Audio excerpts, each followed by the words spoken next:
Oh, ladies and gentlemen, I thought no better way to begin my greatest piece of work than to depict the struggle the XRP community has been through over the last 7 years now, but especially over the past 4 years.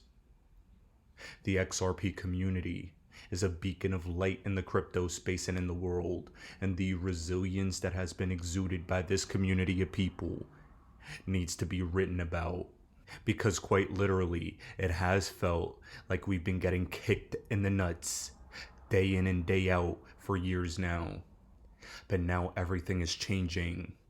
Today, in this video, you're going to hear the 100 reasons why I think XRP will hit new all-time highs this year. That's right, this year. And all these reasons combined will show you why this time is in fact different for XRP. In the title of my videos over the past year, I've been giving people emergency warnings to let all of you know how significant all these events are.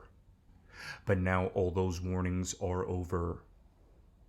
This is the last chance to make generational wealth with this specific coin. These entry points are absolutely a godsend. These warnings are over.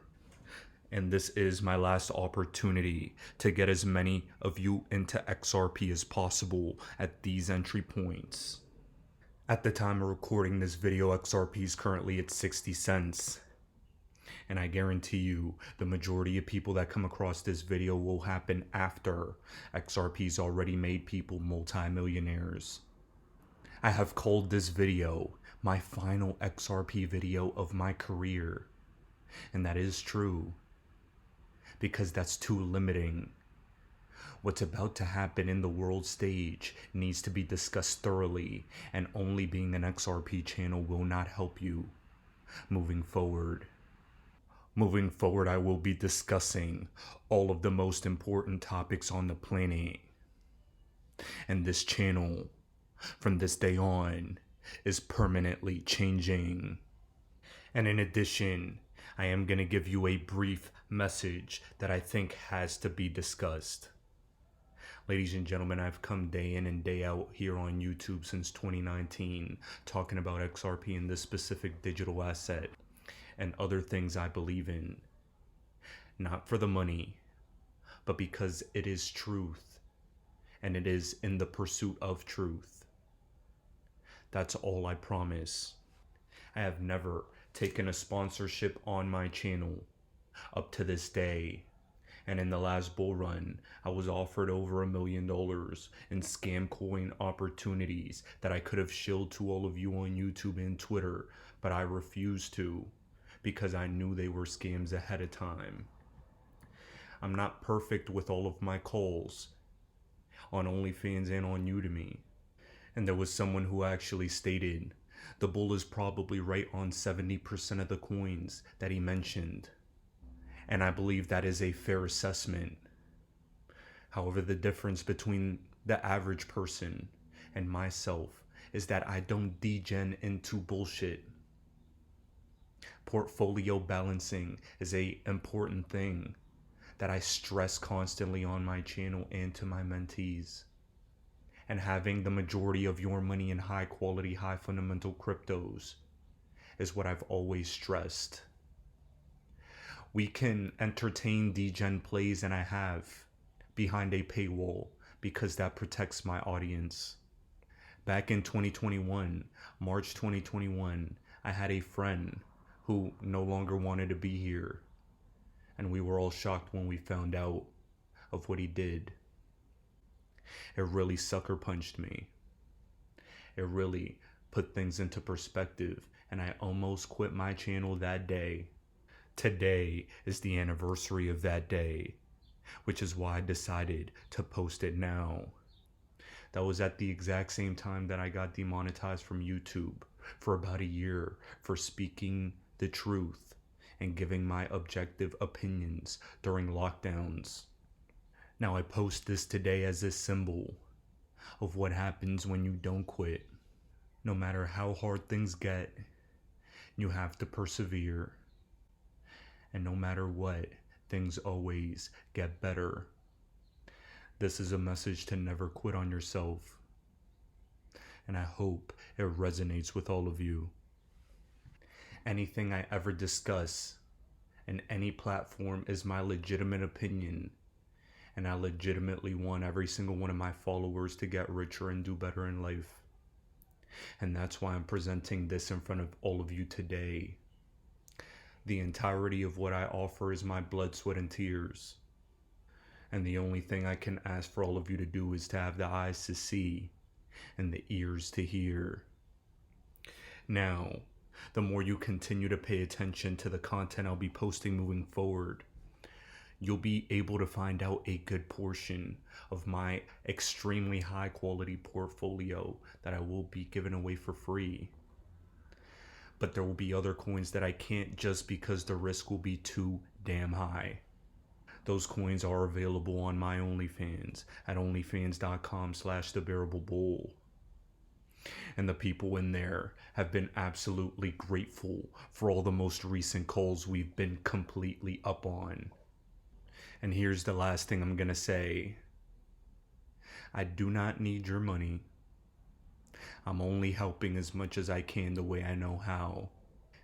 And to all of those that have been supporting me, especially throughout the past couple years, you're about to be rewarded. Now, as we get into this 100 reasons why, I have to share that this is my favorite photo I've ever taken. As I flew over my hometown of New York City in the middle of Central Park, I managed to get right in the middle and take that picture. That was a beautiful moment for me. But now this XRP bull run moment will top that, and I felt it significant to share with the world. I challenge everyone in the XRP community to aim for new heights. It's crazy what a vision and a little hustle can create. At the time that I started my channel, I was absolutely nothing, back against the wall. And now, I have the greatest community of people I have the greatest community of people following me and listening to my message. You can do anything you want. You can do anything you want in this reality if you put your mind to it. And I believe XRP is going to be a powerful tool to help all of our visions become a reality. Now guys, before we get started, let me give you this brief disclaimer. Nothing in this video is financial advice, and I am not a financial advisor, but you should follow it anyway. Gary Gensler was not corrupt, and ETHgate was absolutely fake. I love our reptilian overlords, and I will eat the bugs. I want us to send all of our money here. And I am thrice vaccinated and 15 times boosted, because that's very important information for all of you to know. And finally, I identified as a billionaire for this video, meaning we must be closer than we've ever been before. And we're definitely about to have a lot of fun. Now guys, with all that and humor aside, let's get into these 100 reasons why. Welcome back, ladies and gentlemen. This is the Bearable Bull here, to what I'm gonna call my best XRP video I've ever made. 100 reasons why I believe 2024 is the year XRP does reach new all-time highs. The most comprehensive video I've ever made. Action-packed with all the sugar, spice, and everything nice in between that everyone in the XRP community loves. Ladies and gentlemen, I'll be breaking down geopolitics, teams and partnerships, XRPL technology, and everything in between. We're going to dive deep into the macro, but first I want to tell every single one of you how grateful I am that you've chosen me to lead you on this journey. All I've ever made this channel for was to give every single person here the eyes to see how this space can change your life. And XRP has been my biggest play, but also my most disappointing one. XRP's always been my largest holding in my portfolio since after the 2017 bull run. After 2017, I got serious about crypto and said I'm only investing in legitimate projects because I did get burned in some lower quality ones. XRP till this day is my largest holding, but in 2021, it underperformed. It underperformed due to the SEC lawsuit and getting delisted from all US exchanges. The regulatory uncertainty brought price uncertainty and price suppression, but this time around that doesn't exist. And I'm gonna remind every single one of you of why you're here and what you're waiting for, because you only have a couple weeks left before XRP is no longer at great values to make you generational wealth. My friends, this video will change your life. And all I'm gonna ask you to do is to please like and please share this video with family, friends, and loved ones that need to know what's coming in regards to this digital asset. It's only a short period in time left before you can become the new 1% and actually make money from this opportunity. And I'm gonna give you all the reasons why I believe this to be true, starting with this quote. Number 1, from Brian Brooks. Brian Brooks was a former head of the Office of the Comptroller of the Currency. And he stated the big reason why XRP is going to be so valuable and Ripple is doing so well is because XRP is not looking to replace the dollar. Rather, it's aiming to transform it into a value transmission system. We understand that the US dollar is under threat currently. It's hyperinflating, it's losing value, and we need to move to a system that complements the fiat currency system without disrupting it completely to its core. I believe these banks are going to get their way because they literally print money and control the armies of the world. And because of this, I think Ripple has positioned itself to properly benefit those that have invested in their technology.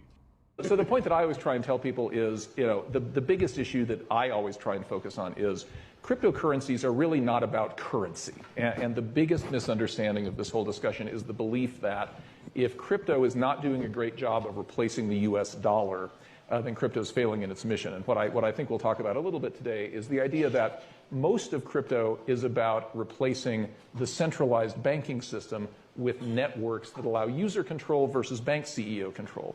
The crypto assets that have prices are more like internet stocks. It's more like you bet on Google if you think there's going to be high internet traffic, and you short Google if you think people are going to go back to the post office, right? But it's not that Ethereum or Ripple or anything else is trying to replace the US dollar. It's trying to replace a system of transmitting value. And we'll talk a lot more about that. So for me, the prices are not that relevant any more than Google's volatility is. And in the early days of Google, that was super volatile. Now, ladies and gentlemen, I want you to understand the levels of importance and significance of why I had that be my number 1 point in this video. That is the reason why XRP will succeed. It decided to work with the banks and with the fiat system to make it better. Banks are never going away. The top banks will consolidate, and now you're going to see the central banks directly serve you. Most of your banking system is going to fail. Remember, Silicon Valley Bank and all the other banks that collapsed in 2023. More are likely coming. The central banks will serve you directly. And it's likely all going to begin in 2024. As reason number 2, I believe 2024 is the year for XRP is because it is an election year. And let me explain to you something historic that's going on. This is a map of all the countries having elections this year. That means a lot of change and transition is happening in 2024. And look at all the countries highlighted on the screen. The fact that the most elections in a year ever is happening in 2024 as this digital transition and transformation is happening is no coincidence. And it just so happens to be a time where here in the United States, we are the most divided. I expect drastic change. And this leads into reason number 3. What you see here on the screen is the Federal Reserve interest rates. And you can see how every single time rates increase, there's economic tightening and banks begin to fail. Remember Silicon Valley and Signature Bank? When these interest rate hikes happen, inflation slows down. But what's actually crazy is that the Fed has been prepping your subconscious minds for interest rates to drop this year. That is what they've been projecting. That is what many people anticipate. And people incorrectly believe that interest rate cuts mean we go on a bull market. However, if you look at the graph on the screen and remember what happened in 2020 right here, in February and March, this is when lockdowns began, but at the exact same time, it's when they cut rates from where they were all the way down to 0. A lot of people think inflation happened during the current administration, but it actually happened during the Trump administration when these rate cuts occurred. Money printer go brr was the theme of 2020. They were sending out stimulus checks. We felt the inflation and repercussions afterwards. We saw a bull market happen in 2021 because after the rates got cut, we see a bull market down the road. But we haven't seen rates get cut yet. And once rates do get cut, a flash crash occurs. March 2020 is when the flash crash in the crypto market sent us to the bear market lows. That's when XRP was 11 cents and Bitcoin was $3,500. That was when ETH was sub 100. Those were buying opportunities I took advantage of, and those multipliers will pay dividends this year. Now, ladies and gentlemen, now that you have the foundation of 3 reasons: election year, Fed interest rate cuts, and XRP is looking to work with the system. Now, I'm going to provide you one of my favorite millennial/Gen Z minds, Luke Belmore, stating the truth about XRP and what he believes happened and why XRP has not performed as well.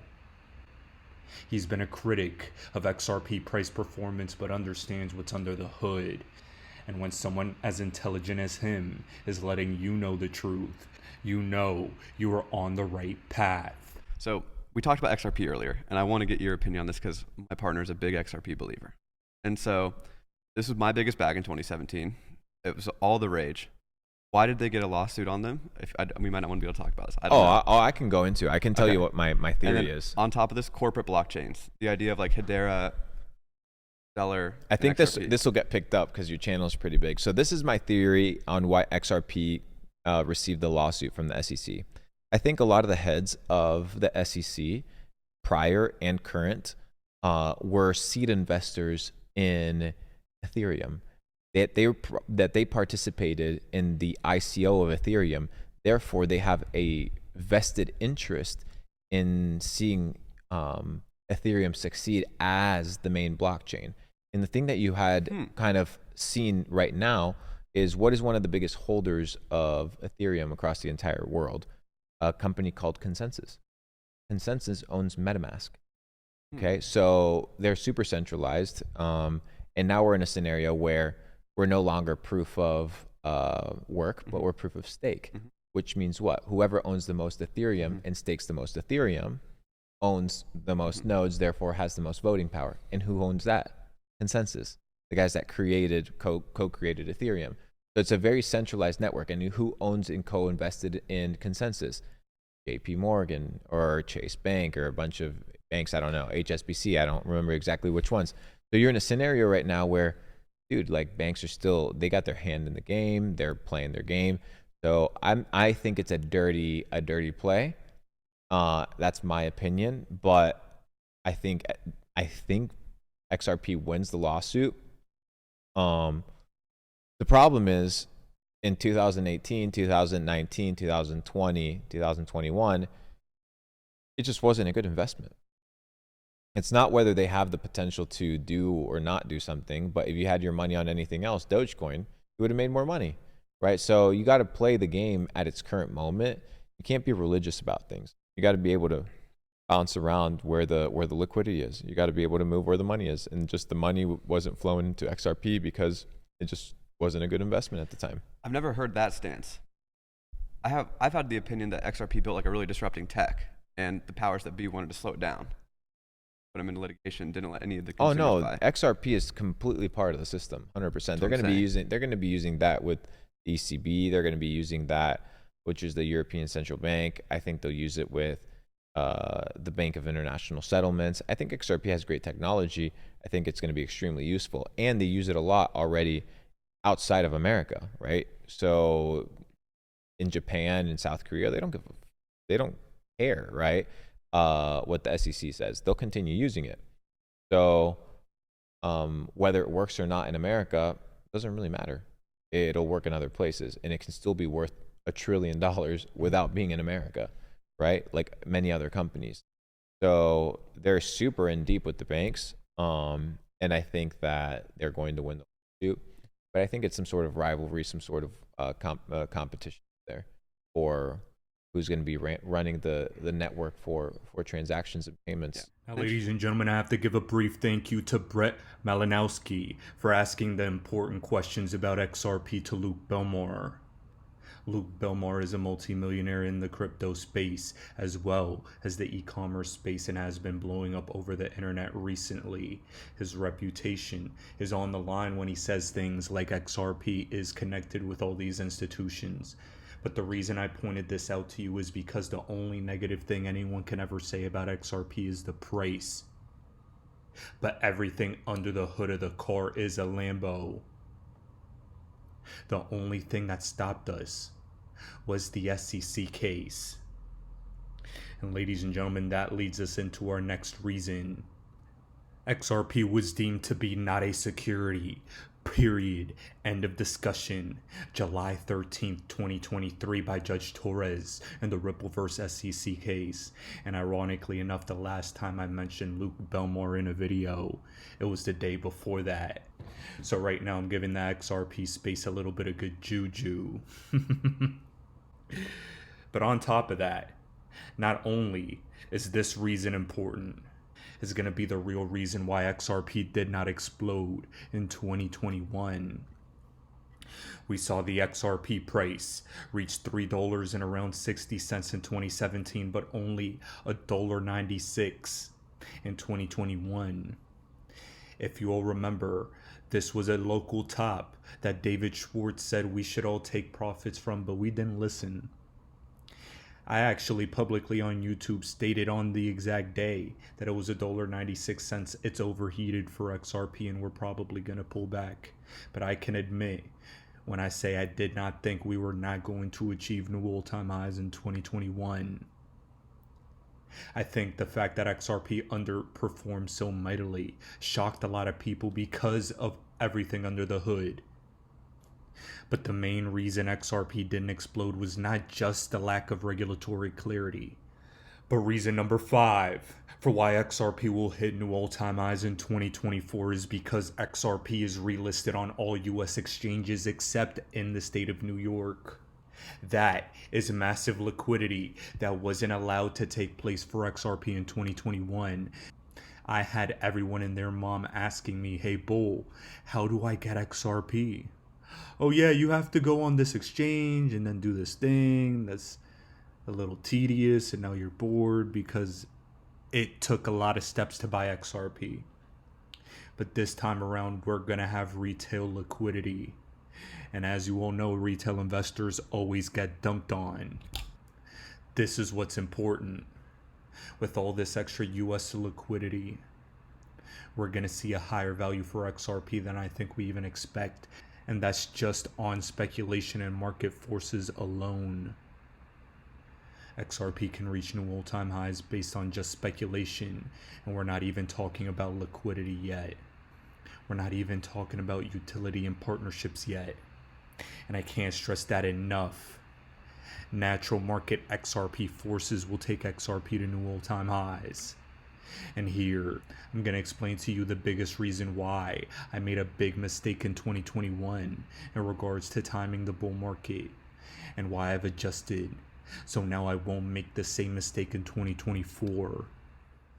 Here, this is the DXY, and studying the DXY back in 2021 into 2022 would have allowed me to predict that the crypto bull run would have been short-lived, because all throughout 2022 we saw the strength of the dollar go parabolic. Had I been better prepared in analyzing this chart, we would have known that crypto would have gone into a bear market. But this time around, there is bearish trajectory on the DXY. The strength of the dollar is weakening. We expect this to happen in a similar way that occurred in March 2020. Remember their timing in rate cuts. And March 2020 came, and that's when the strength of the US dollar collapsed. That goes with interest rate cuts. That'll create more inflation, and the money printer in 2024 will go brr. That will cause a short-term pullback in the market at some moment in time. But afterwards, we will go on a parabolic bull market. Now, ladies and gentlemen, the next reason that XRP is going to new all-time highs in 2024 is because XRP is 3-0 in court against the SEC, and that gives massive credibility. And not only that, Patrick Bet-David, one of my favorite content creators on the internet, interviewed our community attorney John Deaton, who is now running against Elizabeth Warren in the Senate to be the senator of Massachusetts, and Elizabeth Warren is scared. But in this interview with Patrick Bet-David, John Deaton breaks down how it's actually the SEC and the conflicts of interest that they had with Ethereum that made it so this lawsuit took place. And now it's the SEC that looks like criminals and corrupt. Ripple has been 110% vindicated. There was no fraud found. Everything was above board. And now that we have the liquidity and the credibility of the space on our side, there will be nothing holding us back in 2024.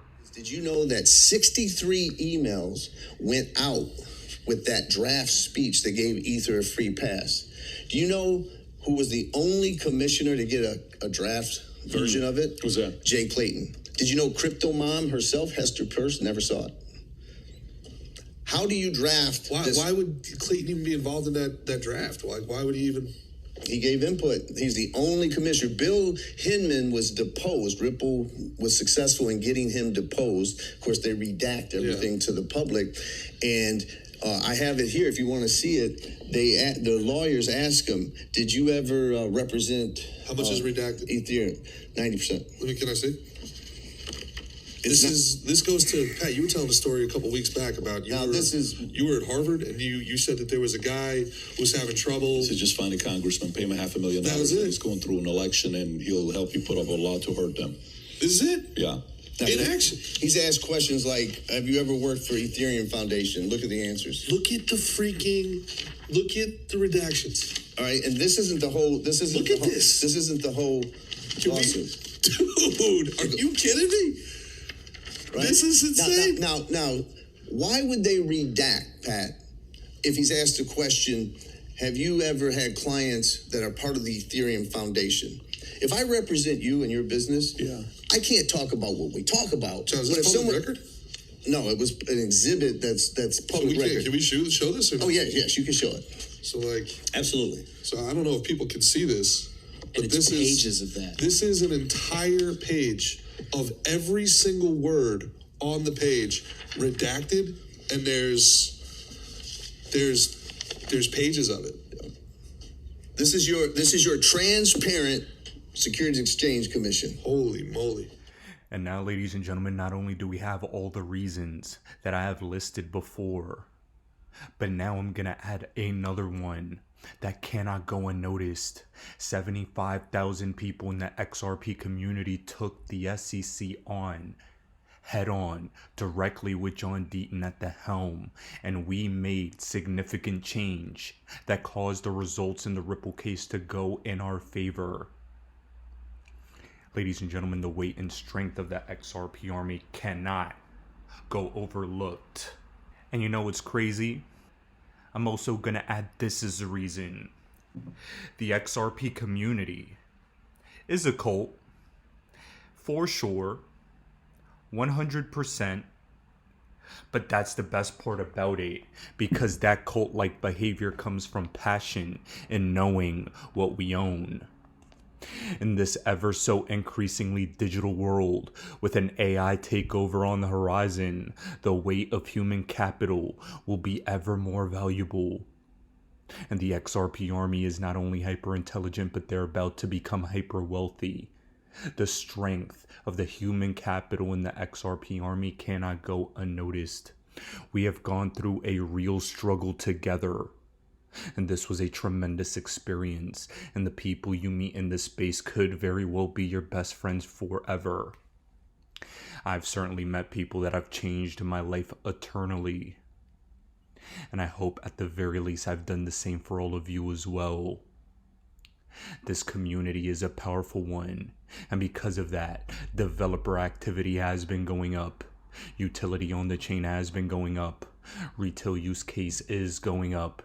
And imagine once the price arrives as well, the added passion and hype around the community will make just everything compound together on top of each other for more value. I can't stress this enough.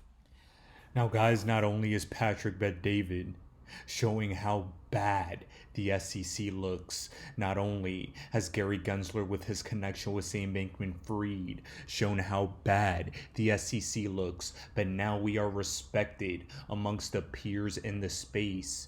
Ripple and XRP have nothing but credibility and potential for the market. We used to be viewed as a pariah. Now Ripple is seen as having nothing but strength. Typically, in court against the SEC, that would cripple a business. Ripple's balance sheet is so good, their reserves so powerful, and their legal team so immaculate that they've come away from this squeaky clean. And now, the XRP space is getting to be more included in the crypto community, and other crypto communities are taking notice. I think Ripple was meant to be that big case, right? Normally, when the SEC goes after somebody as big as Ripple, that is just the fact that they have brought a case kills the company, right? Traditionally, most companies can't survive that very easily. The stock price goes down, the investors get nervous, and for like a minute, right, the price of Ripple went down. And within days, what did the industry say? Hold my beer. We're going all in on Ripple. And the price went up, and Ripple said, we're fighting. Well, I mean, Ripple said we're fighting them. They probably have been under investigation for 4 or 5 years before the complaint was filed. But they said, this isn't hurting us. Our community's behind us. Our value of Ripple's going up. So bring it. We don't need to settle because this isn't hurting us. And so at that point, the SEC was basically out of tools. Like they put all their tools in their toolbox that traditionally worked. They turned up the heat just like they always did. And the industry said, hold my ear, we're doubling down, watch us DeFi.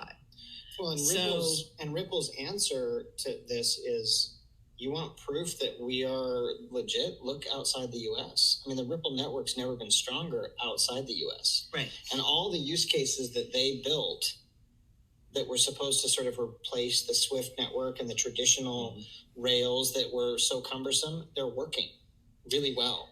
So now guys, do you hear that?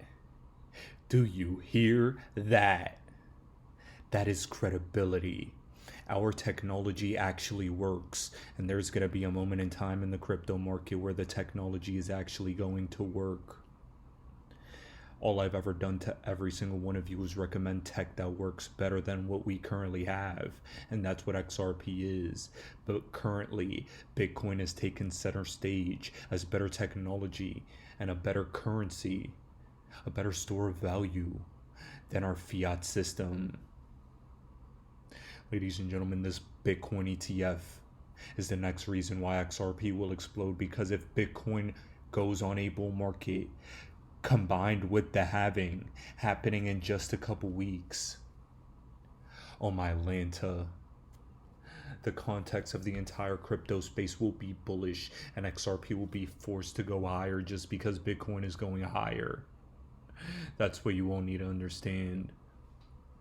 Sometimes XRP is affected negatively or positively by just Bitcoin's price alone.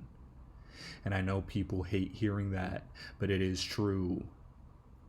Bitcoin is bullish, and you all need to keep that in mind. Next up, the next reason why XRP will hit new all-time highs this year is because the stock market is at new all-time highs. This typically means we need to go lower and we will crash down the road. And of course we will.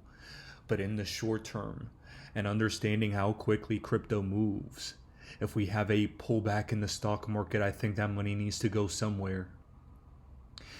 Back in 2022, when FTX crashed, that changed the crypto market and stock market correlation forever. That made it so that we had a deviation in the correlation between stocks and crypto going up together. And now it's very possible we could be beginning to see an inversely proportional relationship between stocks and crypto, where some money from the stock market is going to flood out because things are too overheated over there, and they go into the new asset class that now has gotten the green light from the SEC and BlackRock. Oh guys, what a fireworks display of the moment that would be. And I think it's a very real possibility you need to keep in the back of your minds. Next up, my friends, I'm going to take you to the crypto market right now and look at Bitcoin. It's at $57,000, and this is after the Bitcoin ETF approval. We saw short-term sell the news event. With the Bitcoin ETF approval, we saw a pullback, but now interest is ramping up. The next reason I believe XRP is going to new all-time highs is because an XRP ETF is in talks. An XRP ETF is probable down the road. And Brad Garlinghouse here on Bloomberg talked about that possibility, making it ever so close to being a reality. I'm sure you've seen there's buzz out there about potentially an XRP ETF being in the future. What do you make of that speculation? We'd certainly welcome it, and I think it's inevitable that there'll be, multiple ETFs around different tokens. And I think you'll even see ETFs potentially around baskets that also, I think, further diversify that risk. Say the quiet part out loud, Brad, because I'm certainly listening closely, and I know exactly what that means. Now, the next reason I believe XRP will hit new all-time highs this year is because the stock market is currently at all-time highs, and people like Jeff Bezos are selling right now. We're seeing a pivot over from the stock market, and I believe risk-on assets will be back on a bull run again, similar how 2020 into 2021 looked. And it's already beginning. A lot of people don't even realize crypto is on a bull market right now. And by the time they do, it'll be time to sell. And ladies and gentlemen, as I'm actively creating this video, we see Bitcoin has achieved $63,000. And a shocking revelation that the altcoin market is going to explode. And I'm absolutely grateful that I chose this moment in time to take a couple days off to craft the best piece of work I've ever made. Ladies and gentlemen, stay the course with XRP. XRP does like to move slowly in the beginning, but then it moves the fastest and the loudest during the end stages of bull markets. And if you want to take advantage of this confirmed altcoin season that is about to occur, the best way you could do that is by getting XRP, having some HBAR, having some Stellar. But if you want to know what other altcoins I'll be holding that I think will have explosive ROI, please subscribe to my OnlyFans at onlyfans.com/thebearablebull, as people already have 3 to 4x multipliers and we're not even in early stage altcoin territory yet. The difference between you subscribing now and subscribing a month or two from now could be 10 to 20x.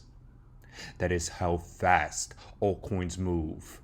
And as all of you know, I'm a predatory altcoin investor, and I milk profits during these type of cycles. During 2017, I was a master navigator of the bull run at the time, but my problem was I didn't take profits at the top. But now with my refined skills in this market, I'm already taking profits, and we haven't even started making real money yet. That's how early I've been. And that's how early I want all of you to be. Let me help you. And also, if you subscribe over the next week, I'll have a very special surprise where I'll be giving myself quite literally to you in order to help maximize your profits on this journey. Now, guys, the next reason XRP is going to new all-time highs in 2024 is because of Black Swan events. Now, ladies and gentlemen, in regards to Black Swan events, I've been since 2020 deciphering the lizard talk that the elites like to purport on the mainstream and to the NPCs of society. We need to realize that I've been discussing cyber attacks since 2020. The very real potential of food shortages, blackouts, and then the Obamas made a movie about it on Netflix right now as the most frightening scenario Barack Obama believes could actually happen to the United States. We have the World Economic Forum pushing their Great Reset agenda. We have the potential of terror threats here in America as the Middle Eastern tensions are rising and escalating, and there has been an open border. The Russia-Ukraine war is heightening, and then during this very election year, a lot of people have been saying tensions could rise to the point where a civil war is possible. I don't want any of these things to happen. I am just a messenger of the news I've been shown. This is my research and my research alone. And I believe it's important to package this in a deliverable way for every single one of you to prepare. In the midst of all this change, I believe XRP will play a pivotal role in reestablishing order. That's my overall point right now when I bring this reason up. And I hope you all get that. Now, I want to show you an XRP chart that I believe is fulfilling itself right now. Here, I had given a recent shout out to Alan Crypto, and he presented a chart in a video he posted 4 weeks ago that I completely agree with and have seen before. Ladies and gentlemen, we are reaching an XRP pattern that has played itself out in the past. I am 110% convinced that XRP is having a 2017 style cycle pushed out for 2024 style gains. I believe similar ROI will be in store for XRP holders. And it is very possible that we are right here in this moment in time in regards to XRP. My current crypto strategy is that I have 33% of my crypto holdings in XRP right now. And I have other cryptos earning me ROI while XRP is staying stable. Too many people want to lie to you and think that being 110% in XRP is the smart thing to do, and I've never said that. I've always been diversified in other coins because I understand that XRP does tend to like to move last. So I know other opportunities are there. That was how I was able to get rich the last bull run. And this is how I'm going to multiply that wealth into generational wealth with XRP this time around. I benefited from Cardano at 3 cents, from Quant at $7, from Theta at 7 cents, from HBAR at 1.8 cents, Stellar at 6 cents, AGIX at 8 cents. XRP has been a very difficult chart for me to decipher, as I've been a lot better with other coins, but XRP is so drawn out. There have been so many bumps in the road with it that I have been incorrect in timing when this 2017 style cycle was going to happen. But it's happening in 2024. And anywhere between today and the next couple months, you can expect a fireworks display in regards to XRP. And that's when mass attention's gonna come back. And that's when all of you are gonna get wealthy. The sky truly is the limit. Even though I have my own price projections for XRP that I've discussed in previous exit strategy videos. Now, with this chart in the back of your minds, let's go to the next reason.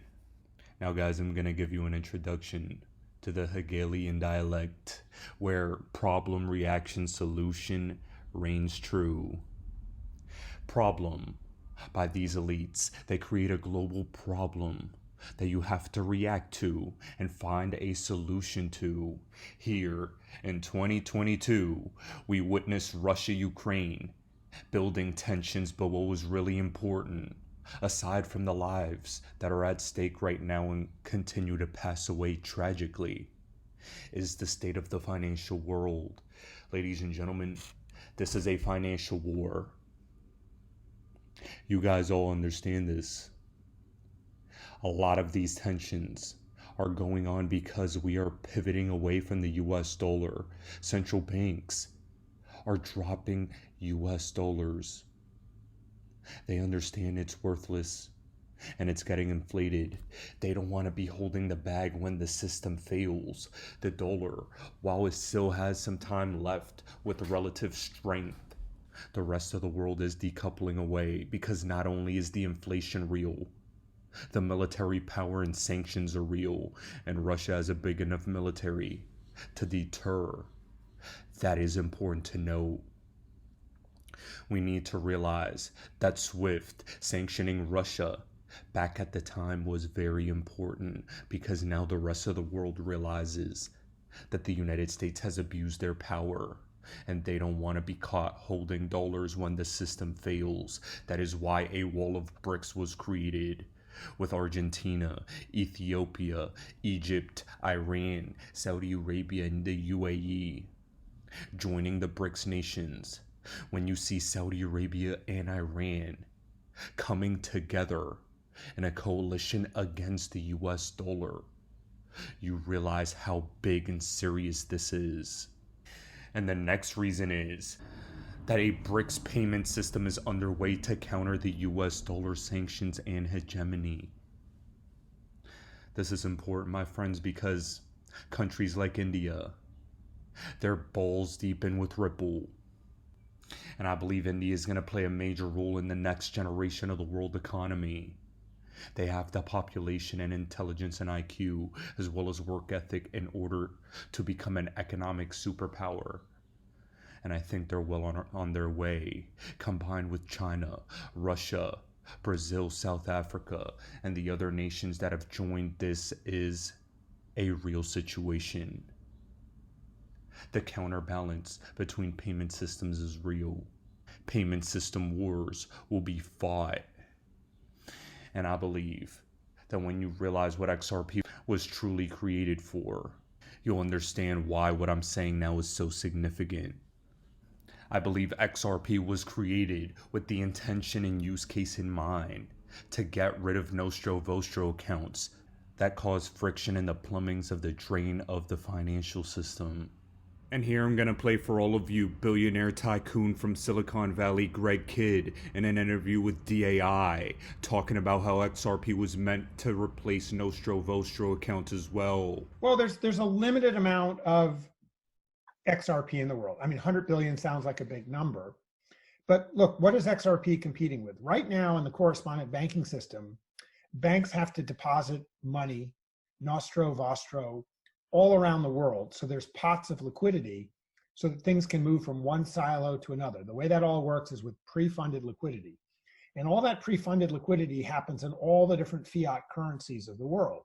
So if you really want to be able to service money all around and move it, you've got to have all these pre-funded pots and all these different currencies. But if you could agree on one currency and one that you could replenish, not just 9 to 5, but 24 hours a day, 7 days a week, you'd need less liquidity, because you could see that when you're getting low, you can restock. And how long does it take to restock? 3 seconds. How much does it cost to restock? Less than a penny.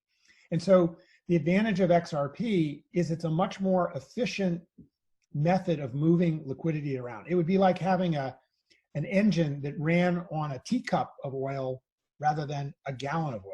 Everything still needs liquidity. Pre-funding is good, but when you can top up your pre-funding in 3 seconds, you need a lot less oil in the engine for the engine to work well. And that's what Ripple brought to the market.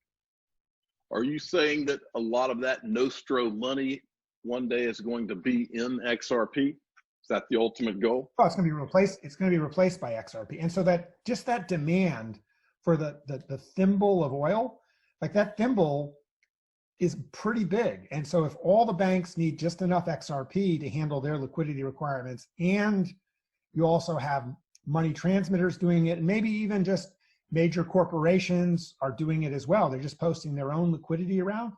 Everybody needs less liquidity than they needed nostro and vostro fiat currency, but that's still a lot of practical need for XRP. And so I think Ripple's done some of those calculations. If each bank around the world and each other regulated financial institution had just enough XRP for their liquidity needs, that would create amazing practical demand for XRP all around the world. Just like there's only 21 million Bitcoins, if people want to have that in their portfolio as like a defensive asset, by the time all the different retirement funds, hedge funds, individuals buy just to have a little bit of Bitcoin tucked away, that creates an overall aggregate demand for Bitcoin. Same is true for Ripple, although its purpose is not just like as a panic currency, it's for a very specific task, creating an alternative to the heavy liquidity needs for the current nostro-vostro system of correspondent banking. And we are talking trillions. Yeah, there's trillions. This is the huge kind of dead weight loss in the economy when you have money tied up just so you don't run out when you're trying to like move funds from one country to another. It's a dead weight drag on society to have a huge amount of our liquidity tied up in nostro-vostro accounts around the world. Pre-funded nostro-vostro capital causes delays and high fees in the system, and XRP can get rid of that in 3 seconds. That is a massive quantum boost in banking, and that is the main use case I believe XRP was created for. I think XRP was meant to one day take over global FX markets. And I remember specifically a quote from Carolyn Coley, former CEO of Binance USA, saying that those are people with credibility believing it. I've heard the quote and I have the receipts to prove it. And global FX hit a record of 7.5 trillion in a day in 2022. The reasons this is so significant is because I can foresee a day where 7 trillion in a day is flowing through XRP as well. That is not far-fetched to me. That'll probably happen 2030, 2035, most likely. But in the short term, this use case will be proven to be effective. And I think at least a $15 to $20 XRP by the end of this bull run is realistic and actually probable. I don't think that's far-fetched or hype at all. And I think most of you watching this video would agree. Now, here's one of my favorite quotes of someone who used to work his entire life at Swift, letting you know what he thinks XRP was meant for. And this is my next reason. And please enjoy this clip with Leah Halpern. There's a discussion surrounding crypto replacing SWIFT. So we did speak earlier where you mentioned that it's not necessarily about replacing SWIFT, it's about complementing it. So let's get some more information on this. Okay. I used to work for SWIFT. I was SWIFT for 20 years, so SWIFT is flowing through my veins. SWIFT is the preeminent messaging system for the financial industry, which covers, say, payments, FX, trade, in terms of securities, etc., nostro reconciliations, etc. What we're looking with the crypto, though, is where SWIFT would have a store and forward system for most of its payment transactions, where you need service level agreements that in a certain time I will do something, the payment turns up at a certain time during the day. Here we're looking at the new network styles, which allow instant, real-time movement to the funds and visibility of those funds as well.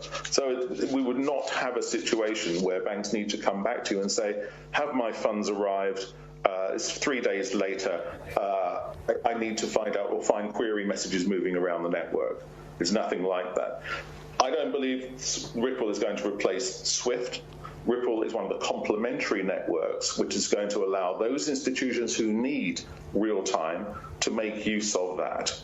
And I think we're also seeing that SWIFT are changing their network capability so that real time will be a possibility as well. But we may also see Ripple XRP moving across the SWIFT network as a currency when we're perhaps using something like FX. Now, so, I just slightly moving on for a second. Yeah. Now, guys, the first time I actually heard this, it genuinely brought chills because I knew that everything I've learned over the past couple years is true. And something that's always been frustrating to me is that Leah Halpern, because she's a Bitcoin maxi and does not really like XRP, she did not press and ask more questions in that specific moment. I feel like that was a big disservice, and the crypto tribalism really showed itself right here in this video. But regardless, we continue to persevere. Now, ladies and gentlemen, as we continue to watch the crypto market exploding in value, the next reason why I think XRP will hit new all-time highs is because the banking system is literally failing and falling apart by the seams. And here's a video of them discussing how bail-ins are likely. And just imagine the bank runs that will occur when people realize they can't get their money out. It's already happening in Nigeria. It already happened in Lebanon. And don't be surprised if this starts hitting more Western nations just out of the blue. And it's because Black Swan events are already beginning. You just don't feel it yet. It's important that people understand they can be bailed in, but you don't want a huge run on the institution. But they're going to be. And it could be an early warning signal to the FDIC and the primary regulators when these things happen. And there may be some other prices. This is similar to what Jay was saying in the market, that you can tell whether people understand who's going to be protected, who isn't going to be protected. It would be, I think, an interesting study to look at the evolution of market prices in a situation like March of 2020, for example, and see whether people understood what might happen. I might go further than that, Don, because I think that you look at the evolution. I think we have to sit down and talk to long-term debt investors and make sure that they, as a stakeholder group, fully understand bank debt today is not what it was before. It is not principal protected by design. And I think that expectation, I like how you started off, Betsy, like it's all about expectation setting. And I think that is absolutely critical. If that doesn't hold, this whole thing doesn't hold. And so I think it's one area to focus on. I do want to go back to something Jay said about stabilizing statements. In my experience, they're not stabilizing. If you have to make a stabilizing statement, you're in real trouble. And here, what we see on the screen is Evergrande. Remember, I've been bringing them up for a while, and they keep trying to purport in the mainstream that this liquidation crisis for Evergrande will be China's Lehman moment. And every time the mainstream says something, we always know the opposite is true. I believe Evergrande is China's Lehman moment. And I think we're going to begin seeing those tensions rising as they begin seeing more negative consequences. I think 2008 was a liquidity crisis, and XRP was created for the 2024 liquidity crisis of Evergrande and everything else collapsing by the seams. Now, I want to take a quick break in this video to give you all a brief announcement. I've been going over the first few reasons why I think XRP is going to new all-time highs in this video so far at a slower pace to give a base and a foundation for those that may just be catching on and may be newer. But now, for those of you that are part of the XRP community or just want to get things rolling a little quicker, I'm going to be moving at a faster pace. And all I ask from every single one of you is that you just share this with your family, friends, and loved ones, that you want to get into XRP because you believe, just like I do, that we're in store for a very special year. And finally, before I continue, I would only recommend that you protect yourself from any exchanges going down and any hackers by getting your offline hardware wallets. And I personally recommend the Decent wallet. Ladies and gentlemen, I use this wallet as opposed to Ledger because Ledger has let me down with their security protocols time and time again. And Decent just has more overall options for coins that the XRP army loves, like HBAR, like XDC, and others. Ladies and gentlemen, this is one of my only things that I've ever put on my channel that's not something I'm directly working on, and it's because I'll be using it to guard my crypto. And I highly recommend you use it. It's always better to have more than one wallet. Maybe you want a Ledger and a Decent. That's completely up to you. But all I ever ask is that you have your security protocols up to par. Now that you understand the importance and safety that you need to take in regards to your crypto privacy. Now we're on to the next reason XRP is going to new all-time highs this year, and it's because of China. China, with Evergrande going on, and also with what they've been doing in their society. They're going to have a CBDC agenda, and they already have an AI and social credit score agenda that they're working on. Robots, drones, automation, surveillance cities, universal basic income, and central bank digital currencies working in tandem are the future. And you don't have to listen to your favorite anonymous voice on the internet say it. Listen to Lynette Zhang and Daniela Camboni say it, because this is a narrative that is going to be hitting the mainstream. Don't we seem to lurch from crisis to crisis to crisis, keeping everybody off balance? It feels like that to me, yeah. Exactly. So what if it's not really them versus us, but everybody, all the central bankers and the governments working together to create this transition? I know it sounds crazy. No, but nothing sounds crazy anymore, Lynette. Right. Okay. Is it to usher in the new era of central bank digital currencies? Oh, yes. It's the surveillance era, and I just got goosebumps. And who has been leading the way to that but China? And, you know, other countries can look at China and say, oh, well, you know, look at their government versus, they might say we have democracy, but we don't really have democracy here. But China's been showing the world how to control their population, except for just recently when they changed the mandate. And I think that's because of the population was starting to rise up in more different areas. So I was very happy to see that. But China's really been showing us the way to get adoption of the CBDC and how to control a society. So it would make some level of sense for them to be taking over. Now guys, not only are we aware of the AI, CBDC, social credits, UBI agenda, but we also need to understand that China-Taiwan is likely going to take place this year. 2024 is likely the year this happens because the US will be distracted with elections. Maybe a war on a couple other fronts like in the Middle East and in Russia. It feels like the perfect moment.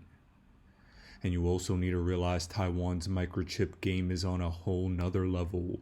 And if China takes them, their AI and higher level technology will be on another level as well. It is a battle between the US and China for supremacy in the next tech revolution.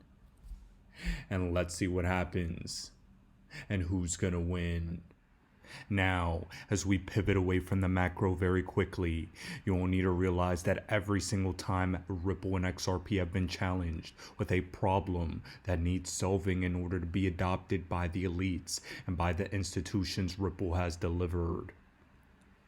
XRP has no volatility risk. Regulation and volatility are two major things that have prevented institutions from adopting. But XRP has no volatility risk anymore because their transaction times are only 3 seconds. And because of this, it makes the volatility and price irrelevant. And you don't have to listen to me say it. The experts are letting you know this exact same thing as well. Again, to tell you a story, 3 years ago, we actually experimented with 12 banks across different geographies who did not have pre-funding relationship with each other. We gave them a bunch of digital asset called XRP and asked them to use it to see if it works for cross-border payments as a bridge currency.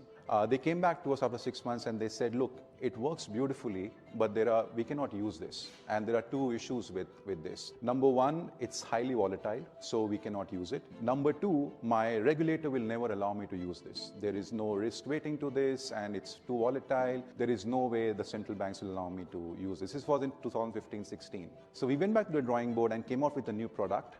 As I mentioned, ODL, on-demand liquidity. And basically what that product does is, through that product, banks do not have to hold a digital asset on their books. They could leverage that product, connect with a digital asset exchange, which, mind you, is fully licensed and supervised, and then leverage that exchange to source liquidity in real time. And because the entire transaction happens in less than 30 seconds, because of the speed of the ledger, the volatility risk is taken care of. So we removed the two big concerns that banks and payment providers had and almost productized it in a way, and then we launched the product last year in October. Now guys, the next reason I believe XRP is going to new all-time highs is because not only have they taken care of the volatility risk, they've taken care of the regulation, and they're getting support from the overall crypto community. Grayscale, Coinbase, Kraken, Ripple, Binance are all fighting back or getting settlements that are positive for crypto adoption, confidence, and credibility. This off the heels of the next reason. FTX changed the crypto outlook forever. And FTX also changed the correlation between crypto and stocks. This goes into the inversely proportional relationship I believe crypto is going to begin having relative to the stock market. FTX lost a lot of credibility from the anti-crypto community like Elizabeth Warren because she was in bed with the SBFs and Gary Genslers of the world.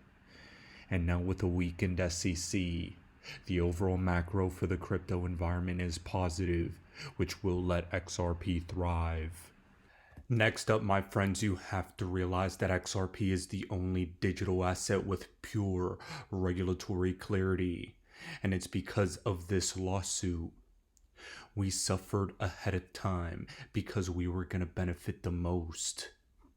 And a big reason why I believe we're going to benefit the most is because Ripple has positioned their chess pieces correctly. Every single person that has come through Ripple's path have now been placed in higher levels of power.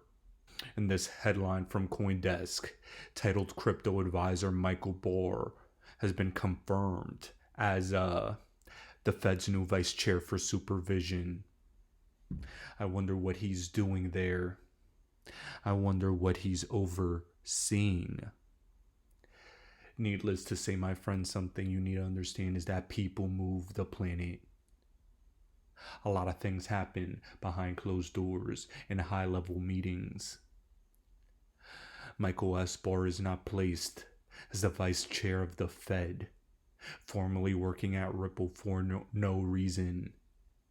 He is helping to steer us in the direction of Ripple XRP adoption, and he's playing his role perfectly. The Federal Reserve has a strong interest in ensuring that any stablecoin offering operate within an appropriate federal prudential oversight framework. But when are you going to move into stablecoins? Yes.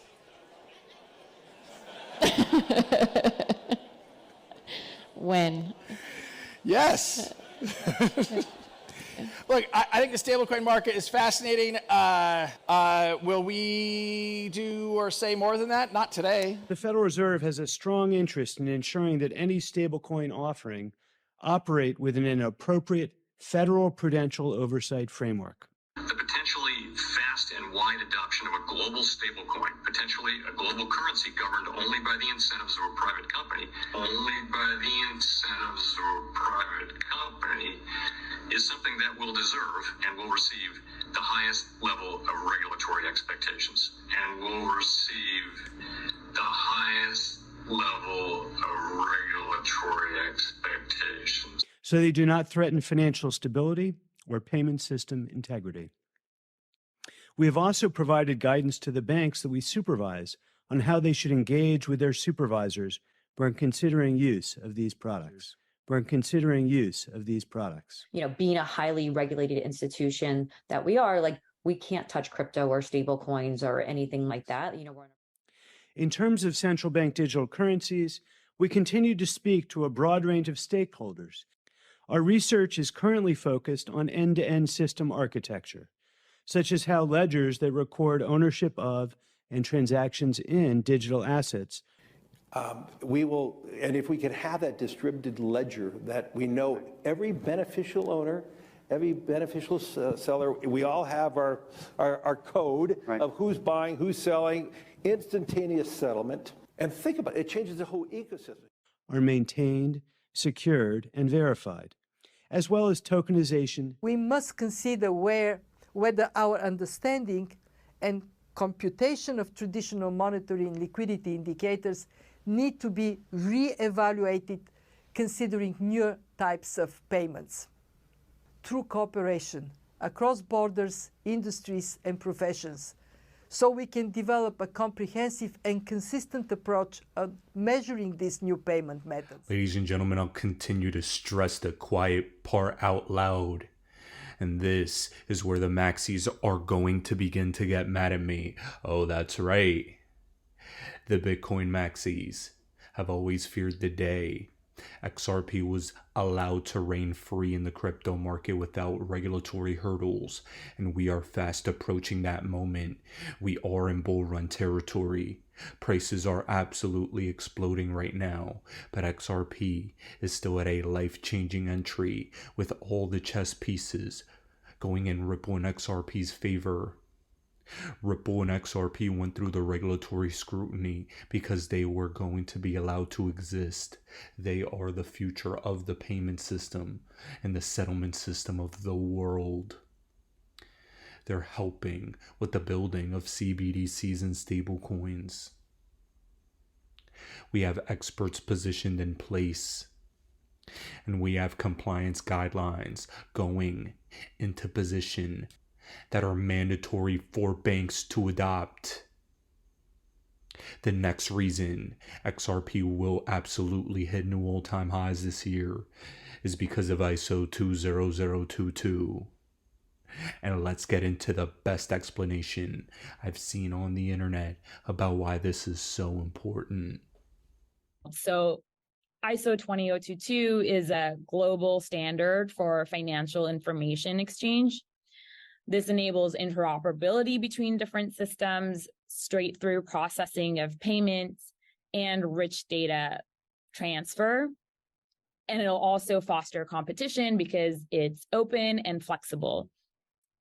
At Ripple, we've been aligned with ISO 20022 from day one. We've always recognized that this is the direction of payments and it'll be better for everyone. And we were really a first mover on that front. We've also joined the standard body to help contribute to how payments will shape in the future. Now, ladies and gentlemen, that was the head of payments product at Ripple. Ripple has had the ISO 20022 vision since the beginning.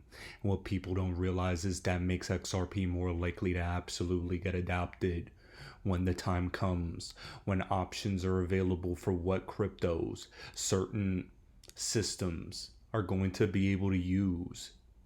Once it's time for mass adoption, there will be certain coins that will have that ISO 20022 compatibility and that don't. And the ones that do, like XRP, will go up. Here, Tokenizer had a great explanation on ISO further. I share ISO related DLTs not because I think ISO compliance will be what makes it valuable. I share these DLTs because it's the baseline to operate at industry scale and to be taken seriously by global elites around the world. And that's the quiet part out loud. 99% of crypto knows about ISO 20022, but many do not realize that ISO isn't just a financial standard. They govern standards for everything. Their title is the International Organization for Standardization, and they certainly live up to the name. Car seats, cameras, food safety, USB cords, country codes. Essentially, whatever ISO says and standardizes is mandated by law, and these people that are adopting these payment systems in the banking sector have mandatory ISO 20022 upgrade deadlines. Upgrades occurred in March 2023. I told you about it on YouTube. People didn't listen. The same thing happened in November. I told everyone on YouTube. People are asleep at the wheel. If you're not paying attention right now, enjoy the slavery that awaits you in the next world, because this is your financial life raft. This is the last chance to get rich and come into the new 1% before they lock down the world out of opportunity and upward economic mobility. As we can see, there's a wide array of projects that have aligned or connected their operations to ISO standards, XRP, XLM, XDC, HBAR, and others. This is something very important. But now what all of you need to understand is that this standardization with ISO is not some magical formula that'll make your coins 1,000 or even 10,000x once the switch is flipped. The standardization is a long drawn out process that has been in the works already, and I've been telling about this process to all of you step by step. One large payoff is on the horizon if you're on the right side of this. It is mandatory to go online. It will happen, and they have dates. They let you know when you're gonna get rich. But many people aren't paying a fucking attention. Some people try and say the ISO narrative is all hype, and that's nonsense. And the people trying to say that this doesn't mean anything is genuinely ignorant. That's what I honestly believe. And I think the whole world's about to find out. Now, ladies and gentlemen, I'm not gonna lie to you. This reason for why XRP will hit new all-time highs in 2024 may very well be the biggest reason I continue to maintain extreme 99.9% confidence in XRP. And it's because Ripple appointed former Treasurer of the United States Rosie Rios to its board while they were balls deep in a lawsuit against the SEC. And this was early stage lawsuit that Rosie Rios decided to join the board. Ladies and gentlemen, this woman single-handedly lets me understand where Ripple is going. Ripple is going after all of the fucking money, and they are well on their way to potentially doing it. The reason is because Rosie Rios' name is on trillions upon trillions of dollars that have been printed globally. Her name has been on more printed US dollars than any other treasurer in history. And she chose to be on Ripple's board while they were in a lawsuit against the SEC. That's how credible Ripple is and how powerful they are. And before I continue to go a little deeper, please let Rosie Rios read you her credentials herself. Today I'm going to talk about one of my favorite topics, the future of investments, the future of money, and specifically cryptocurrencies. I'm going to start with a little bit of my background. I am a trained analyst. After graduating from Harvard, my first job was a commercial property underwriter for General Reinsurance. So I am trained in managing high-valued risk. Prior to becoming Treasurer of the United States, I was Managing Director of Investments for a $22 billion firm based in San Francisco. And I was asked by President Obama to be part of the Treasury transition team at the height of the financial crisis. As you heard, I was the longest Senate-confirmed official in the Obama administration. And yes, it is my name on the lower left-hand side of U.S. money. So out of the approximately $2 trillion of U.S. currency in circulation worldwide, my name is approximately on 1.8 trillion. So I can honestly say that no one has made more money than I have. And I want to start by saying I am also on the board of Ripple, which is XRP, cryptocurrency. But I want to make something very, very clear. Blockchain is here to stay. The train has left the station. You're going to hear me quoted about that all the time. As far as I'm concerned, whether it's fractional real estate, whether it's art, whether it's NFTs, blockchain is not going away. And so the question is, how do we take advantage of this? Now, ladies and gentlemen, how can you let someone the caliber and the quality of Rosie Rios sneak by and you still be bearish on XRP? She joined during the peak of the SEC lawsuit. Her name is on all the damn money. Her name is on the reserve currency of the world. And she is on the board of Ripple. What does that say to you? What do you think that means? You think Ripple's not here to stay? You think XRP is a shitcoin? You must hate making money. That's not how the world works. XRP's always been the correct answer. And I'm just gonna go on a little bit of a Rosie Rios appreciation tour, because when she says things like this, I do have a little crush. I'm Rosie Rios, former Treasurer of the United States and current board member of Ripple. What I like to talk about is really kind of this intersection between government and innovation. Certainly coming from the Bay Area, born and raised in Silicon Valley, I've seen a lot of change over time. And what I love is the conversation is really starting to happen in a constructive way where I think we as a region, we as a country, and perhaps we as a globe could really think about the future of fintech and who the stakeholders are and how we can make this effective for everyone. So when you think about growth, it's not just kind of GDP growth, which of course is a big part of the economy, but it's also where new growth comes from. And that usually comes from, certainly lately, in technology and innovation. So I think the benefit of why business and government should be working together is, again, providing that level of certainty for further expansion, further growth, and certainly more jobs for the economy. So blockchain is here to stay. It's not going anywhere. And so it's not just how to facilitate commerce. There are other applications, whether it's NFTs, whether it's, selling real estate, whether it's, any type of financial ledger that can be recorded for posterity's sake. This is here to stay. And it's important and incumbent upon the government at every level, whether it's local, whether it's state, whether it's national, to really give some thought as to how those applications are going to benefit them and benefit everyone. But I think what's most important is, what are those guardrails? What are those tracks that we can lay down in order to move forward in a way that really blazes the trail for future growth and future opportunities that we don't even know are there yet? Now, ladies and gentlemen, the overall point I want you to hammer home from that is that Rosie Rios has her name on all the damn money, and she chose to work at Ripple with her reputation on the line during an SEC lawsuit.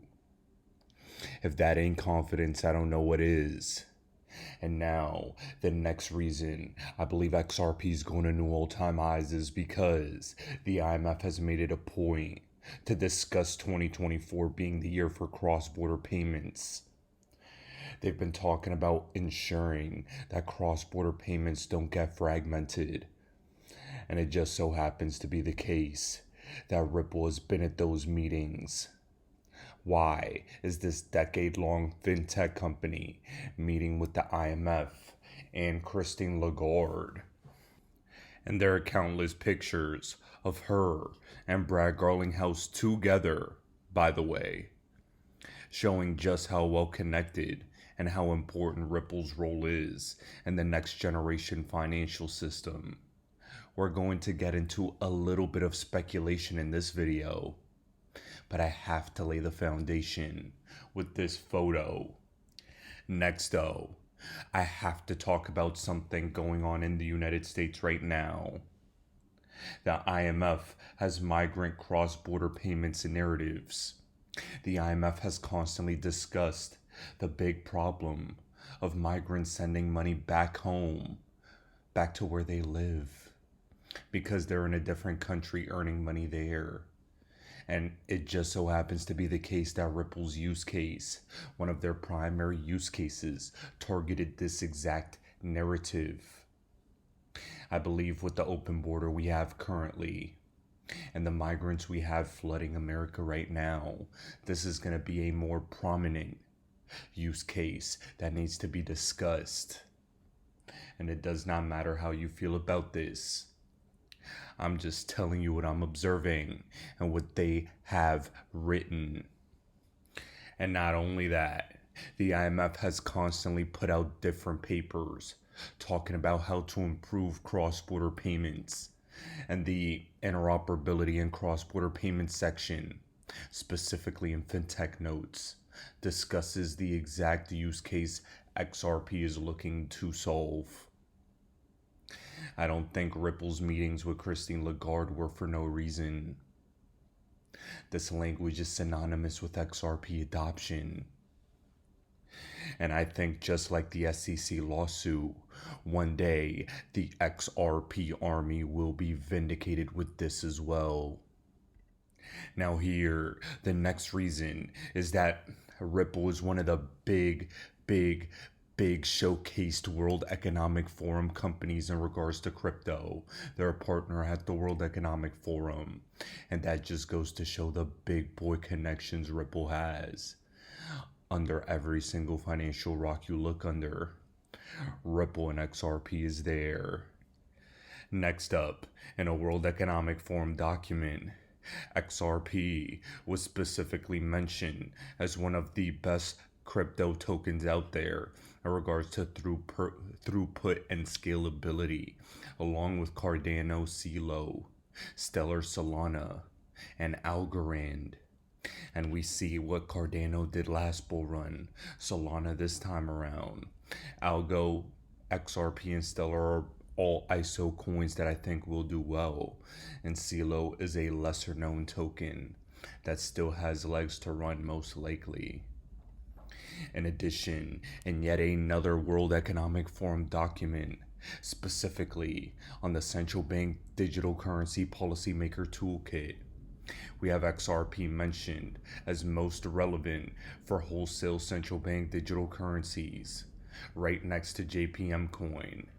And this is a legendary document that just goes to show how long XRP's credibility has been there and how XRP's credibility has been sustained throughout the past decade.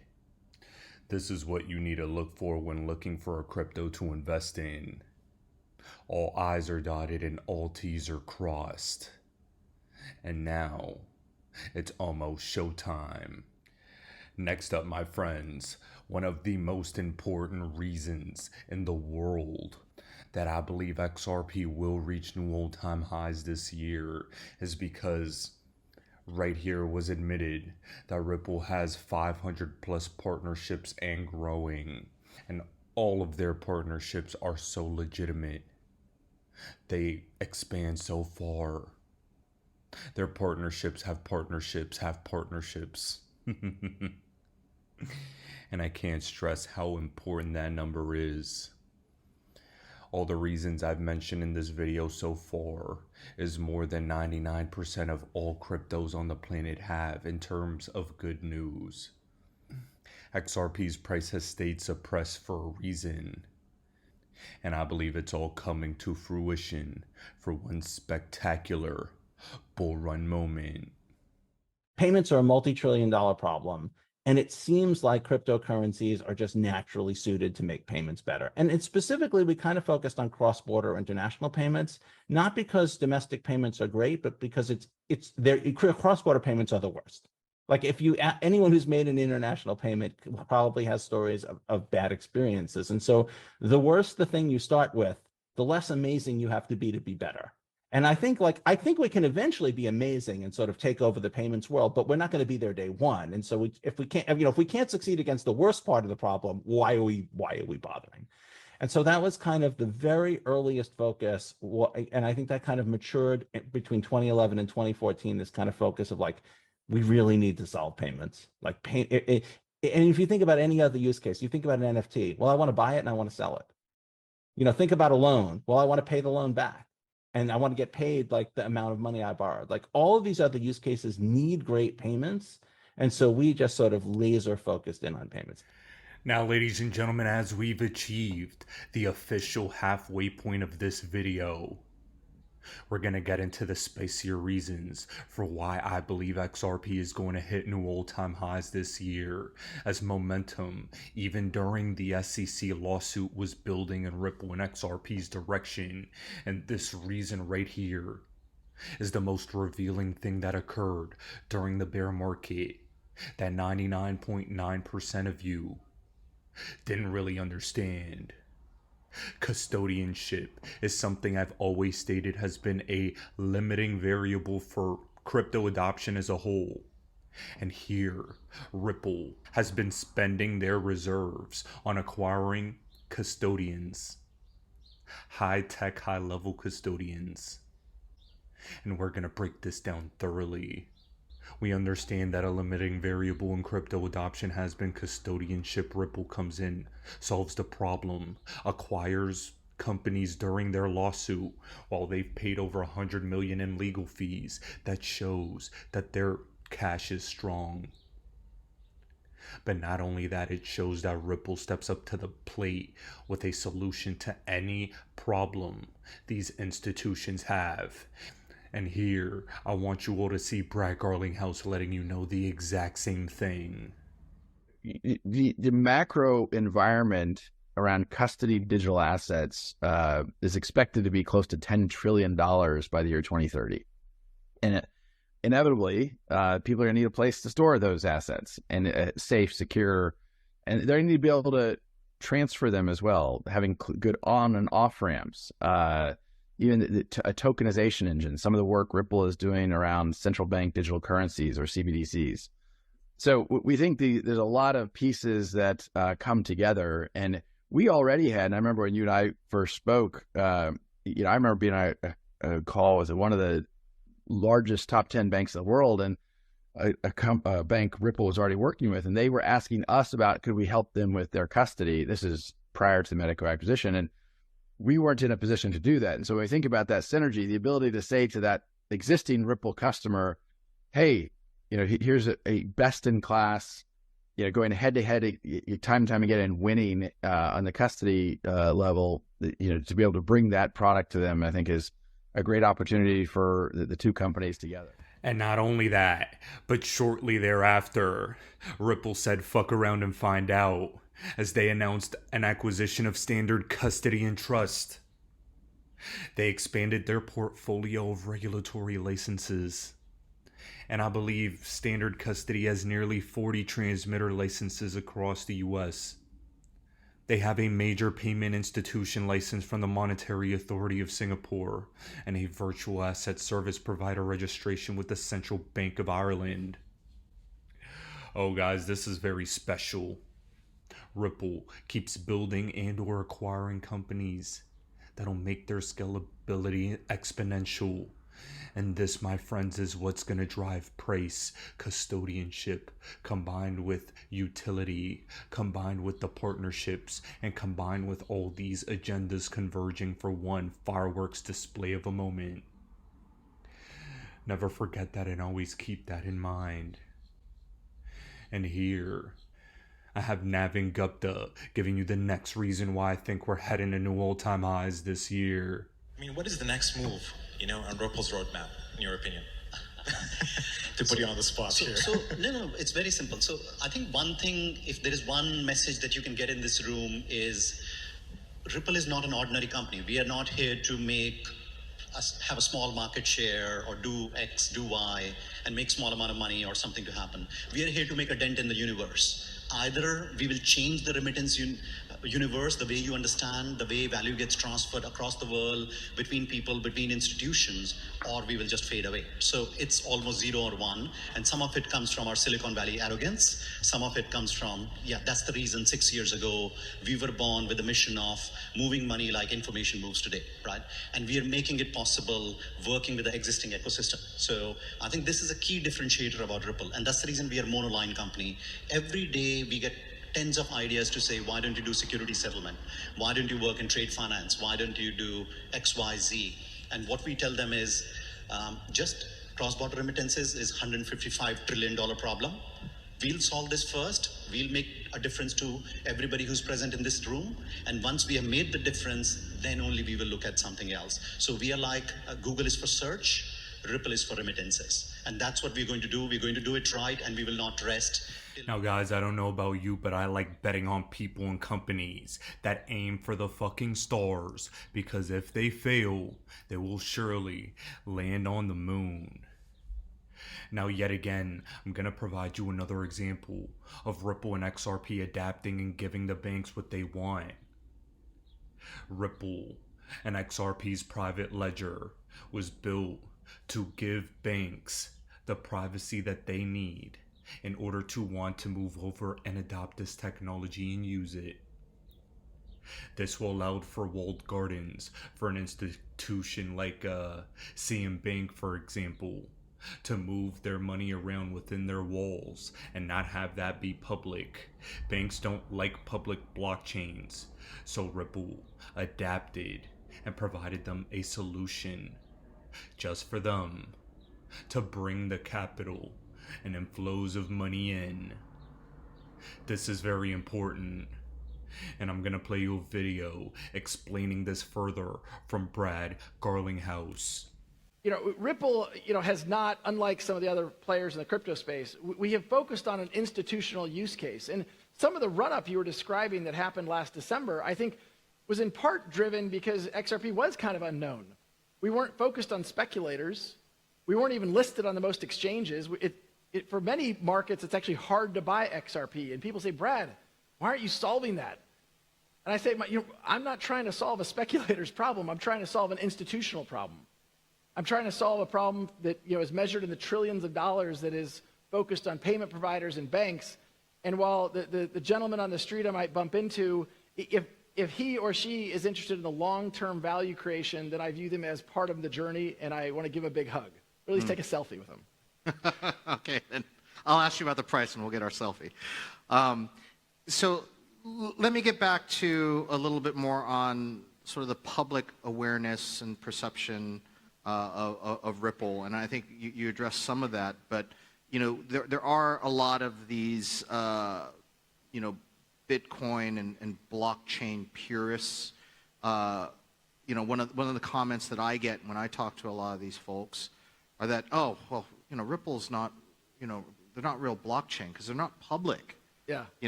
Part of it's decentralized, but it's not enough to be decentralized. But you need to be a public blockchain. And yeah. And XRP will never displace Bitcoin as a cryptocurrency. Yeah. What are your thoughts on that? Yeah. Is there any merit to that at all, or? There's a lot of merit to some of that. Look, I'll tell you a quick story by background. One of the first banks that Ripple signed, so today we have a product in market that's, we're releasing version 4. When we launched version 1.0, which is always an exciting time for a tech company, you release a product, it's version 1.0. We launched that product. We were partnered with one of the largest banks in the Middle East, and we went to market, and we went live. And we had a call from a very upset Middle Eastern banker saying, wait a minute, people can see my transactions. I don't want people to see my transactions. So look, blockchain is powerful, and a public ledger can be leveraged to make transactions. But banks, I mean, if every SCB transaction was written to a public ledger, would SCB be excited about that? The answer is no, I'll tell you very certainly. The nature of how we have evolved our technology, yes, some of it, XRP is a public open ledger. A different part of Ripple's technology that connects banks to the liquidity solutions, these are private, think about it almost as a private temporary blockchain between two banks. It's cryptographically signing the transaction, holding it in escrow, and releasing it at the same time, so you never have a situation where a transaction doesn't complete.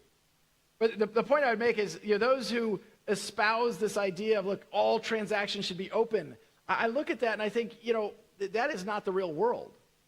We can talk about the origins, particularly around Bitcoin, and to some of the degree other tokens, has been this idea of, hey, we're going to circumvent governments. We don't want the government involved. We're going to circumvent banks.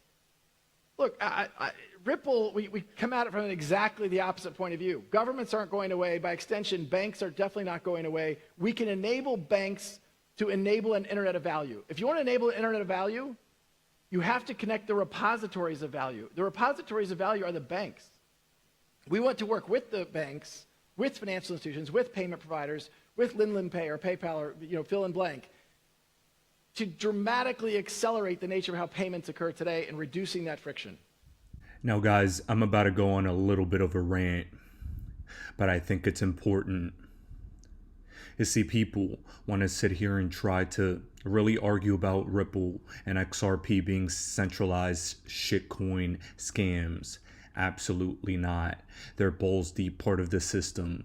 Ripple had a vision from the beginning to solve a specific problem that exists in the world already, and Bitcoin maximalists, they want to deny that this even exists. They want to move the banking system into Bitcoin and Bitcoin alone, and that is naive. That is fundamentally idiotic, and I'm gonna call it XRP denial syndrome, because it is a mental illness.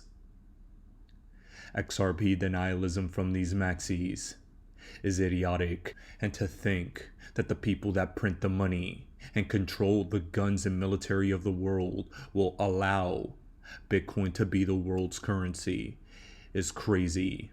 And what's interesting is, immediately you cucked out to BlackRock when it meant to pump your bags. That's what happened. That's the reality. I don't want to hear about morality from Bitcoin maxis, ladies and gentlemen. Someone was going to do what Ripple is doing now anyways. So I was going to choose them anyways, because this is how I can get rich. There's no ROI in Bitcoin, my friends, right now. It's at almost new all-time highs. As I'm recording, it's at $67,000. XRP is still hyper suppressed, and that's the point I'm trying to make. This is absolutely unbelievable. The crypto community needs to leave the tribalism at the door. ETH is balls deep with JP Morgan. Crypto needs to stop pretending it's fighting against the system, because inevitably crypto will be the reason the system works better. That's the reality. The people with trillions under their control are manipulating it for their agenda, and there is little to nothing we can do to stop it. Now here, and the next reason I believe XRP is going to take over is probably the simplest one, because it's the #1 pain point in crypto. XRP is only 3-second transactions and less than a penny in fees. The biggest chains in the world in Bitcoin and ETH can't solve that problem. But XRP since day one was built exactly for it. Now listen to Michael Arrington let all of you know how magical and spectacular that is. The tribalism in this industry is insane. So there's Bitcoin maximalists, but everybody agrees, like, you know, XRP sucks, and I don't really get it, right? I mean, they're a legitimate company. They don't pretend to be something they're not, and they're really good at one thing: moving money fast and cheap. And it's fantastic. It fills a big need. And for a hedge fund like us to be able to denominate in Ripple and XRP, I just did the same thing, is really, really, really good. When we did our first close, we moved north of $50 million into the company in Ripple and XRP in like 2 seconds, and it cost 30 cents. Now, that is amazing. There's no way to do that with fiat or Bitcoin.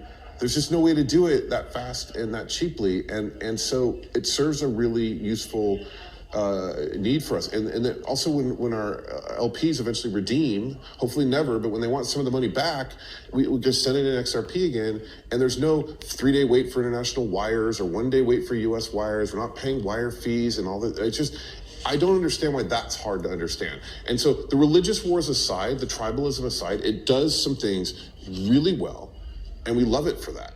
Now, ladies and gentlemen, the next reason XRP is going to new all-time highs is because 15% of nations in the world may use Ripple's Cbdc platform.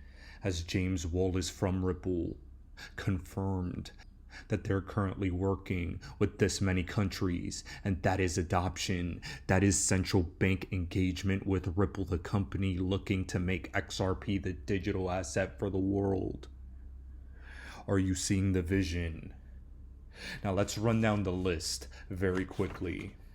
And now, guys, some of the countries engaged with Ripple for Cbdc adoption that are confirmed are the Republic of Palau, Bhutan, a small country in between China and India, Hong Kong, a global powerhouse and financial center, Colombia's central bank partnered with Ripple, the Central Bank of Montenegro partnered with Ripple, and also the National Bank of Ripple. Do you guys see and understand what's going on here? Ripple is leading from the front to make these CbdCs a reality, which are inevitable and will happen whether we want it to or not. I'm just standing in between the building and the adoption of this tech in order for me to get rich and try to escape. That is my plan. And that's what all of you need to understand. And here I'm going to have James Wallace from Ripple explain to you why the National Bank of Georgia decided to tap Ripple for their central bank digital currency. Let me go the following way. What do you think? Why Ripple was chosen from the National Bank as a partner in this quite ambitious project? Yeah, well, firstly, we're very excited and proud to have been selected by the National Bank. It was quite a long process. I think we started talking to the team over 2 years ago. So there's been quite a long and thoughtful process. We took the time to really understand what the objectives were of this Digital Lari project. And it's a pilot, so it's absolutely. I would call it an advanced experiment on the way towards some real system. So, we took some time, and I think ultimately there's probably 2 or 3 reasons why. I think the reasons why we were selected. Firstly, is ultimately we're a technology provider, and we have developed technology specifically for Cbdc, using technology based on blockchain. That technology has been actually used for more than 10 years, so it's sort of lower risk from that perspective because it's been used. And then also we, as a company, Ripple is about 11 years old, which is not very old compared to the country of Georgia, but for a fintech, it's fairly well established, and we've been running payment systems globally for 10 years. And then I think there was just a good alignment, culturally. We shared the objectives, and I see the specific details of this project. That we have some experience, and hopefully we can demonstrate that with them. So a long answer, but a long process to get here. But at the same time, can I consider the mentioned 2 or 3 reasons why Ripple was chosen by National Bank of Georgia as advantages what Ripple brings to the table to the Central Bank of Georgia? Yeah, so I think the one is the technology. I mean, at the end of the day, we're the technology partner. So we have proven technology that has been used in 10 or more other countries to do similar sorts of pilots. And then again, I think it's our experience, right? The fact that we took the time to sit down with the bank, understand their objectives, and we put together a comprehensive package. So we're helping them with all aspects of the project. Now, ladies and gentlemen, the next couple of reasons cannot be overstated. Here, Exchange.com, which is partnered with the United Nations, by the way, as it states right here, working hand in hand with the UN development system. Exchange will work on the XRP ledger for a carbon credit solution because XRP is climate neutral. Ladies and gentlemen, whether you like it or not, the climate narrative will be strong in 2024 and beyond, and climate-friendly cryptos are going to be more likely to be adopted. Next up, one of my biggest reasons why I'm so balls deep into XRP and why I believe we will hit new all-time highs is because Ripple joined ISDA, as I think Ripple is going to go and target the derivatives market for XRP. I'm going to take the time out and go over this very quickly. There are a lot of people that are frustrated with the XRP community because there are people that say XRP can hit 1,000, 10,000 very high values. I'm not someone that's going to be out here actively spewing at the top of my lungs those prices because we're not even at $1 yet. And we need to focus on taking some profits from this crypto because, quite frankly, we missed the last bull market. But long term, 2030 into 2035 type of vision, I can definitely see XRP reaching those values if XRP starts tapping into derivatives. You see, a lot of people think that's insane, but the market cap would come because it's a 1.2 to 1.8 quadrillion dollar market. So those values do make sense. A lot of people think I'm talking out of my ass here. Ripple joining ISDA was a very, very big step in the direction of potentially tapping into this market because this is a significant milestone. They're gaining a membership with the International Swaps and Derivatives Association. And by the way, back in the day, all the way back in 2015, Ripple appointed the DTCC's former CEO as an advisor. Donald Donahue was appointed, and he was the former CEO of the Depository Trust and Clearing Corporation. Tapping into derivatives, my friends, has always been in the cards. Ripple is 10 years ahead of the curve. They have a game plan on how to do it, and I think they could. It's no guarantee. This is just speculation. But if they do, starting with cross-border payments, getting into new high prices after all this regulation is passed, oh my goodness. Don't tell me the sky isn't the limit because it definitely is. The foundation has been built. Now it's time for the execution. Next up, guys, we can't forget about one more country specifically that Ripple is helping with central bank digital currencies with. It states right here, Ireland can lead world in central bank digital currencies. A leading academic has said Ireland has the potential to become a world leader in central bank digital currencies, which will eventually make traditional cross-border financial transactions look as quaint as travelers' checks appear today. And why is it that as Ireland is being declared a world leader in CBDCs, Ripple gets approved to operate as a digital asset service operator in Ireland? This is no coincidence, and I need you all to remain aware of what's going on in the world. Not enough people have urgency in regards to their investment in XRP. This is where you DCA before the price is high, because it is inevitable. Ireland is Ripple's gateway to Europe. But also remember that the Central Bank of France has stated that they're eyeing XRP for a digital euro as well. You see, ladies and gentlemen, we've been building receipts and receipts of these quotes for years, and all of it is coming to create the perfect XRP storm at the same time. Next, Ripple is also going into the real estate market with proper homes to revolutionize and tokenize real estate. But I am going to be honest with all of you, I do prefer Proppy much more than proper homes. I won't be supporting that project, but Proppy's going to kill it. And I believe in their vision because they've been first in the tokenized real estate market. Next up, my friends, as the Ripple lawsuit was taking place, Ripple acquired a stake in Bitstamp.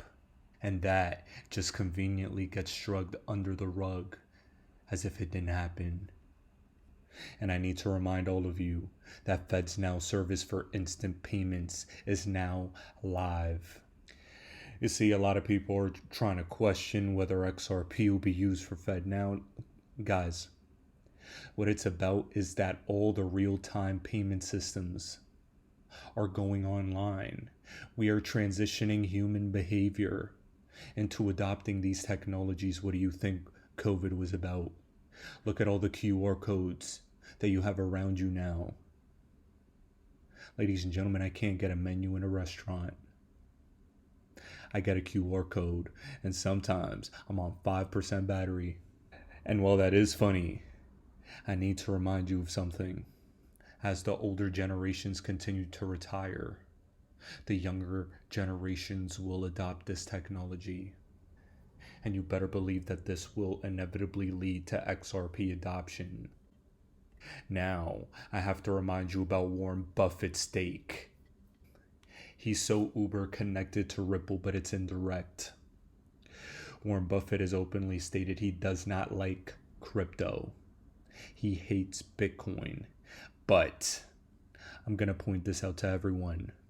Warren Buffett had a number of different positions in banks. Goldman Sachs, JP Morgan, Morgan Stanley, and he dropped all of them. But he doubled down on Bank of America, which I always thought was very interesting, as the only thing those banks have different than with Bank of America is that Bank of America is a known Ripple partner. I think Bank of America is going to be important for Ripple in this stage to help with a mass adoption here in the United States. Ripple also has said that U.S. banks will want to use XRP, the cryptocurrency, after their non-security designation in court. And there, I believe it was stated, hundreds of U.S. banks that are waiting on the sidelines to use XRP. This is important for you to know. You have to be in before the price takes off, or you're just going to miss it. They're not going to send you an email on when exactly XRP is going to take off. It's just going to go. I'm here warning you for the last time that it's about to happen. And I can't stress this enough. Now, not only has Bank of America praised Ripple for their impact on cross-border payments, but also Warren Buffett has doubled down. He doubled down on Ripple by increasing his stake in a known Ripple partner in Sumitomo. And what you all need to realize is, my friends, even though some people aren't going to self-custody billions of dollars on a hard drive, they are going to participate in the fourth industrial revolution and the revolutionization, the modernization, the digitization of the global financial system. The transition is taking place, and they all know it. They all want it to happen. And one of the biggest giants in the world, SBI, has been a mainstay Ripple partner for a long time. And all of their behind the scenes work over the past 7 years now is going to come to fruition in the price soon. XRP's remittance use has increased exponentially in Southeast Asia, and SBI has been ensuring that XRP corridors continue to expand. Not only that, but I have a bold prediction that it'll be Southeast Asia and Asia as a whole that'll adopt crypto first and quicker than America. You have to remember that this revolution is international. So even though you may not be seeing a digital transformation here in the US, it will happen globally regardless. And part of this prediction has to do with Tranglo, as Ripple acquired a 40% stake in Asia's leading cross-border payment specialist. They've been increasing utility and adoption over the past couple years. And all this pent-up demand, all this pent-up utility, guys, they know it works. During the bear market is when the trial runs take place. And I hope you all realize this. This is the greatest show on earth that 99.9% of people aren't paying attention to. But lucky for you, you guys can all take advantage. Now, ladies and gentlemen, we are reaching the final quarter of this video. We are coming down the home stretch, and this is where things get super spicy. This is where we solidify our confidence in XRP for 2024, and this is where we realize that what we have is a generational asset, a once-in-a-lifetime opportunity. We're not here on some fly-by-night bullshit. I've been here for 6 years. And for 5 of those, I've been coming on YouTube every single day and giving everyone aggressively average content because I've seen everything. I've seen all this information in this moment. This video right here posted May 14th, 2019, confirmed to me back then that what we own in XRP is correct. That Ripple has dotted their I's and crossed their T's.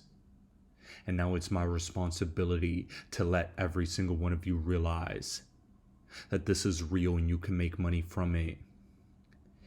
I'm a big believer in the weight of human capital and networking, because your network is your net worth. And right here, you can see the Ripple CEO in a room with Christine Lagarde, head of the IMF at the time.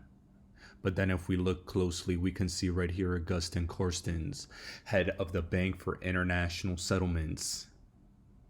This is the 9th high-level conference in the international monetary system. And this was the most important video that they allowed the public to see ever, in my opinion. These people are quite literally the people that print trillions upon trillions of dollars.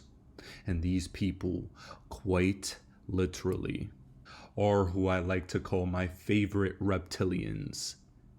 Because they're in the forefront telling all of us exactly what's going to come. But here on this panel, Brad Garlinghouse is amongst the powerhouses.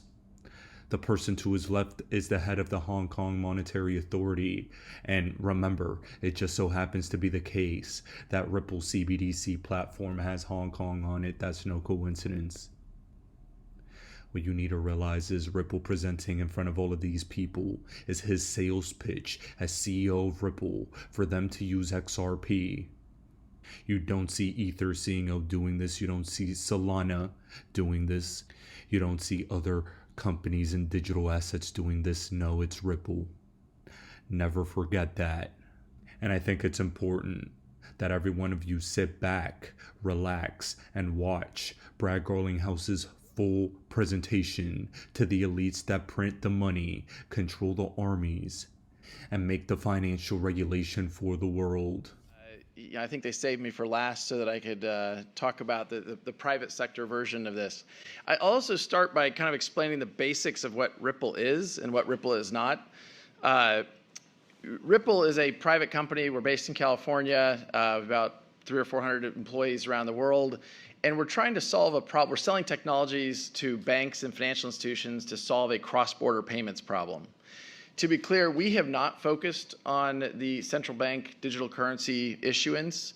Our view is very much there needs to be interoperability globally. And even in a world of CBDCs, you still need interoperability to solve that problem. Also, before I dive in, my comments are more focused on kind of explaining how Ripple's approaching this problem as opposed to just CBDCs. But I thought it worth spending a moment on how we think about blockchain at large and why it is such an interesting technology and I think appropriate for central banks and commercial banks to be looking at. For me, the novelty of any blockchain technology is the ability for two parties to transact without trust, but with certainty. So today, anytime we transact, we are transacting through a central counterparty, whether that be a correspondent bank where Ripple is focused, or that be a Visa or American Express, what have you. The opportunity around blockchains is to change that dynamic, and I think many industries, whether it's payments, what we're talking about today, or securities, or even loans, any of those transactions, I think, can be disrupted and made more efficient through blockchain technologies. All right, so with that kind of brief introduction, I'll be brief on some of my comments here because we've touched on this already. I think we would largely have few arguments with the idea that global payments today have not caught up with the age of the internet. We talk about slow. We've talked about the 14 days that Norman mentioned. Younger generations today are accustomed to be able to open up their smartphone and click on a button and have an ice cream delivered in 20 minutes. They aren't going to be very happy when it takes their payments, days and lots of costs to get to them. 6% of all SWIFT transactions require human intervention. Now, that doesn't mean they don't get there. It just means that human intervention adds time, it adds cost, and what have you. And lastly, when we talk about cost, it isn't just about transaction fees. It's also about the pre-funding required for commercial banks and even large corporations and the cost of that capital. What's amazing to me is that these costs are often borne or burdened the populations that are least able to afford them. Data from the IMF and the World Bank would, say that the average remittance costs around 600 basis points in a world where we think about the internet enabling kind of real-time, instant information. Why can't we use these new technologies to build an internet of value? When we look at the current dynamic I was just talking about, the pre-funding, if the correspondent banking network requires this pre-funding. I'm not talking about a central bank level as much as I'm talking about at a commercial level. And oftentimes, even when I'm meeting with senior people at various banks or financial institutions, they'll talk about their cost to fund into the Mexican peso, and they'll cite a very, very low number. But what that doesn't include is the cost of capital that's sitting at a bank there. It also restricts competition because it requires capital to get it there.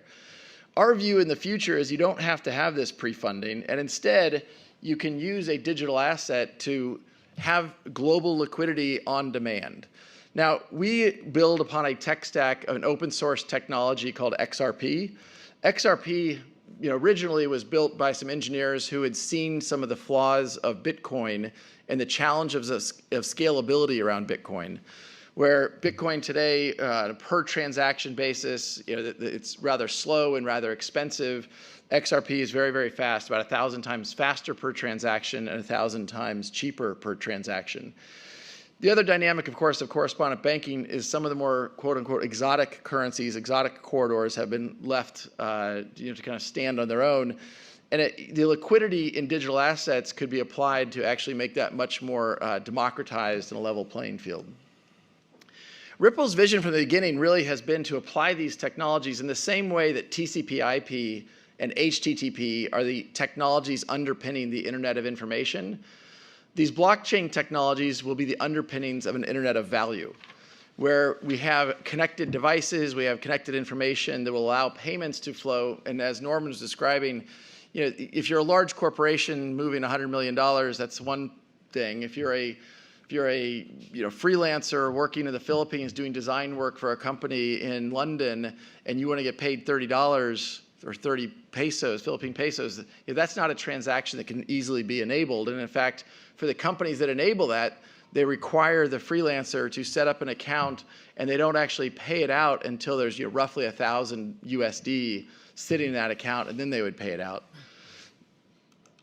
So Ripple has come to the market with 3 products, and I will just briefly touch on them. The first one is called XCurrent, and the reason why I'll point this out is because XCurrent doesn't touch crypto.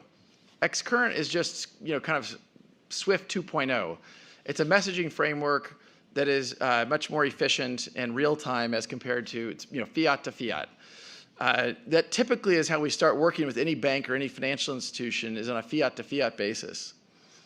The bottom product we see down here is called XRapid, and XRapid is really where we use XRP to fund real-time liquidity. We brought this product to market in Q4 of last year, and immediately we saw the demand for that type of product from banks, financial institutions who want to open up new corridors for payments, but don't want to open up new nostro-vostro relationships and the friction and overhead that goes with that. The third product is really simply an API that allows corporates to do real-time payouts into this network we call RippleNet. The challenge here, as many of you may know, is there's corporations ranging from Uber to Amazon to more less technically efficient companies. They employ hundreds of engineers that just integrate into payment networks around the world. They're building custom APIs into payment networks in the Philippines or Indonesia, into the Middle East, what have you, so they can enable those payouts. We think by standardizing on an open source API, we can make that more efficient for everyone. We've been fortunate, and actually, I meant to say up front, I had a very good conversation before we started this panel. One of the things I worry about when we talk about blockchain technologies is sometimes they are a solution in search of a problem instead of a problem in search of a solution. There's many times when people come and talk to me about blockchain solutions, and I ask them, why can't we just use a database? Why is a blockchain a better solution? And in Silicon Valley, where I've been for 22 years, sometimes it's catnip for investors. It's just to get investors excited, where a database would be more efficient. Now, the reason why I offer these remarks at the beginning of this slide is I think one of the reasons why Ripple has done well is we've been very focused on solving a specific problem for a specific customer, and we've been focused on that for a long time. And we've been fortunate, therefore, to get about 200 customers globally now working with us in one way or another. So I'll conclude just by saying I think the excitement around blockchain is well-founded, and it will impact many, many industries in the same way the Internet of Information 20 years ago has impacted many, many industries. But I also think sometimes that the hype gets ahead of the reality, and we need to be clear about what problems we're trying to solve, whether it's at a central bank level, a commercial bank level, or in other industries altogether. With that, I will turn it back to you, Charles.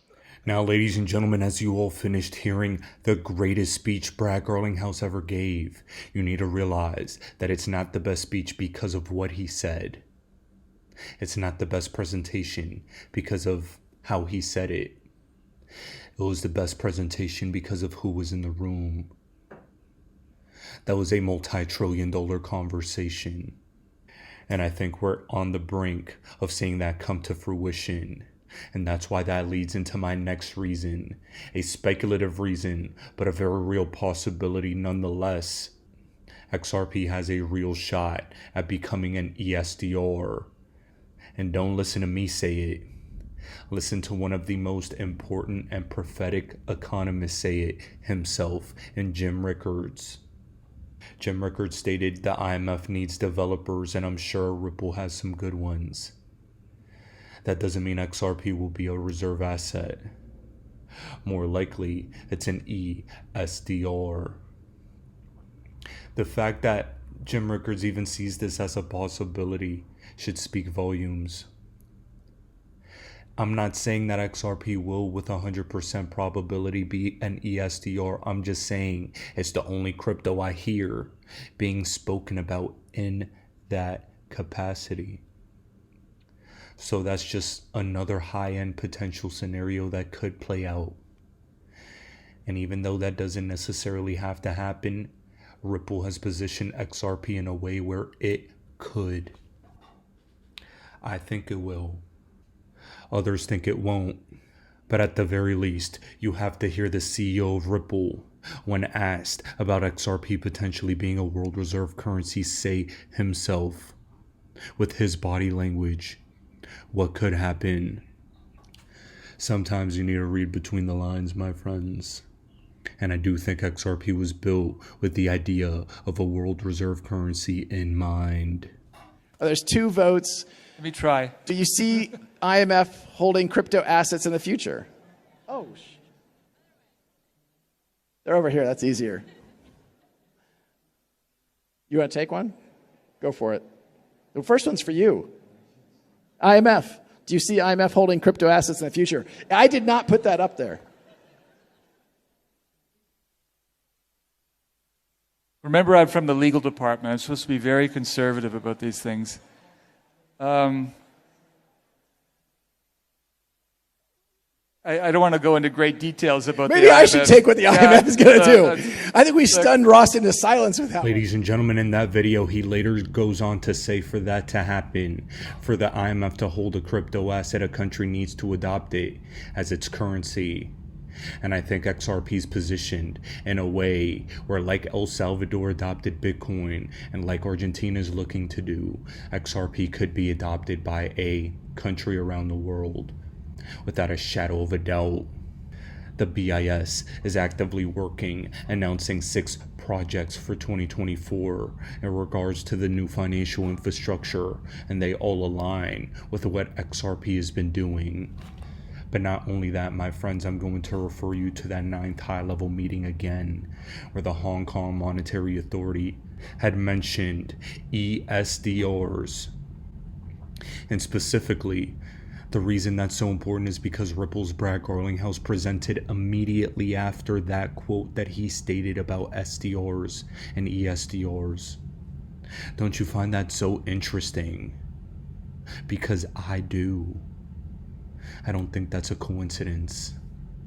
And with the connections Ripple has had with the IMF, with the BIS, World Bank, all these high-level officials, the only thing they're not saying out loud is that it is going to be XRP definitively. But the difference between all the information I'm telling you today and you taking a risk that it's XRP is generational wealth.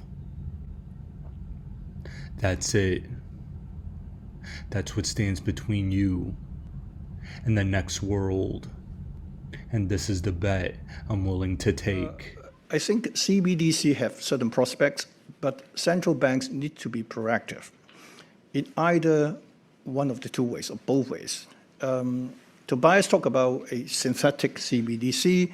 Lunchtime, we talk about a private sector operated digital wallet with backing, with fiat money backing, is stable coins, safe assets. If that's the approach for private sector to take a lead, but those issues I've just highlighted, AML, cross-border, CFT, safe custody of the collaterals or the float need to be developed. We just can't let private sector to do everything on their own. What if people lose the money? They can't get the money back if the company go bust, just like banks. And therefore, I think central banks have a responsibility to think of some regime that could actually give sufficient protection to consumers and users of these digital currencies. The second approach, which is the one I talk about, is central bank actually issuing CBDC. I'm glad Tobias talked about this ESDRs. I have the same thought. Clearly, dollar will be the kind of a candidate that people would use, private sector especially, to facilitate cross-border payments and transactions.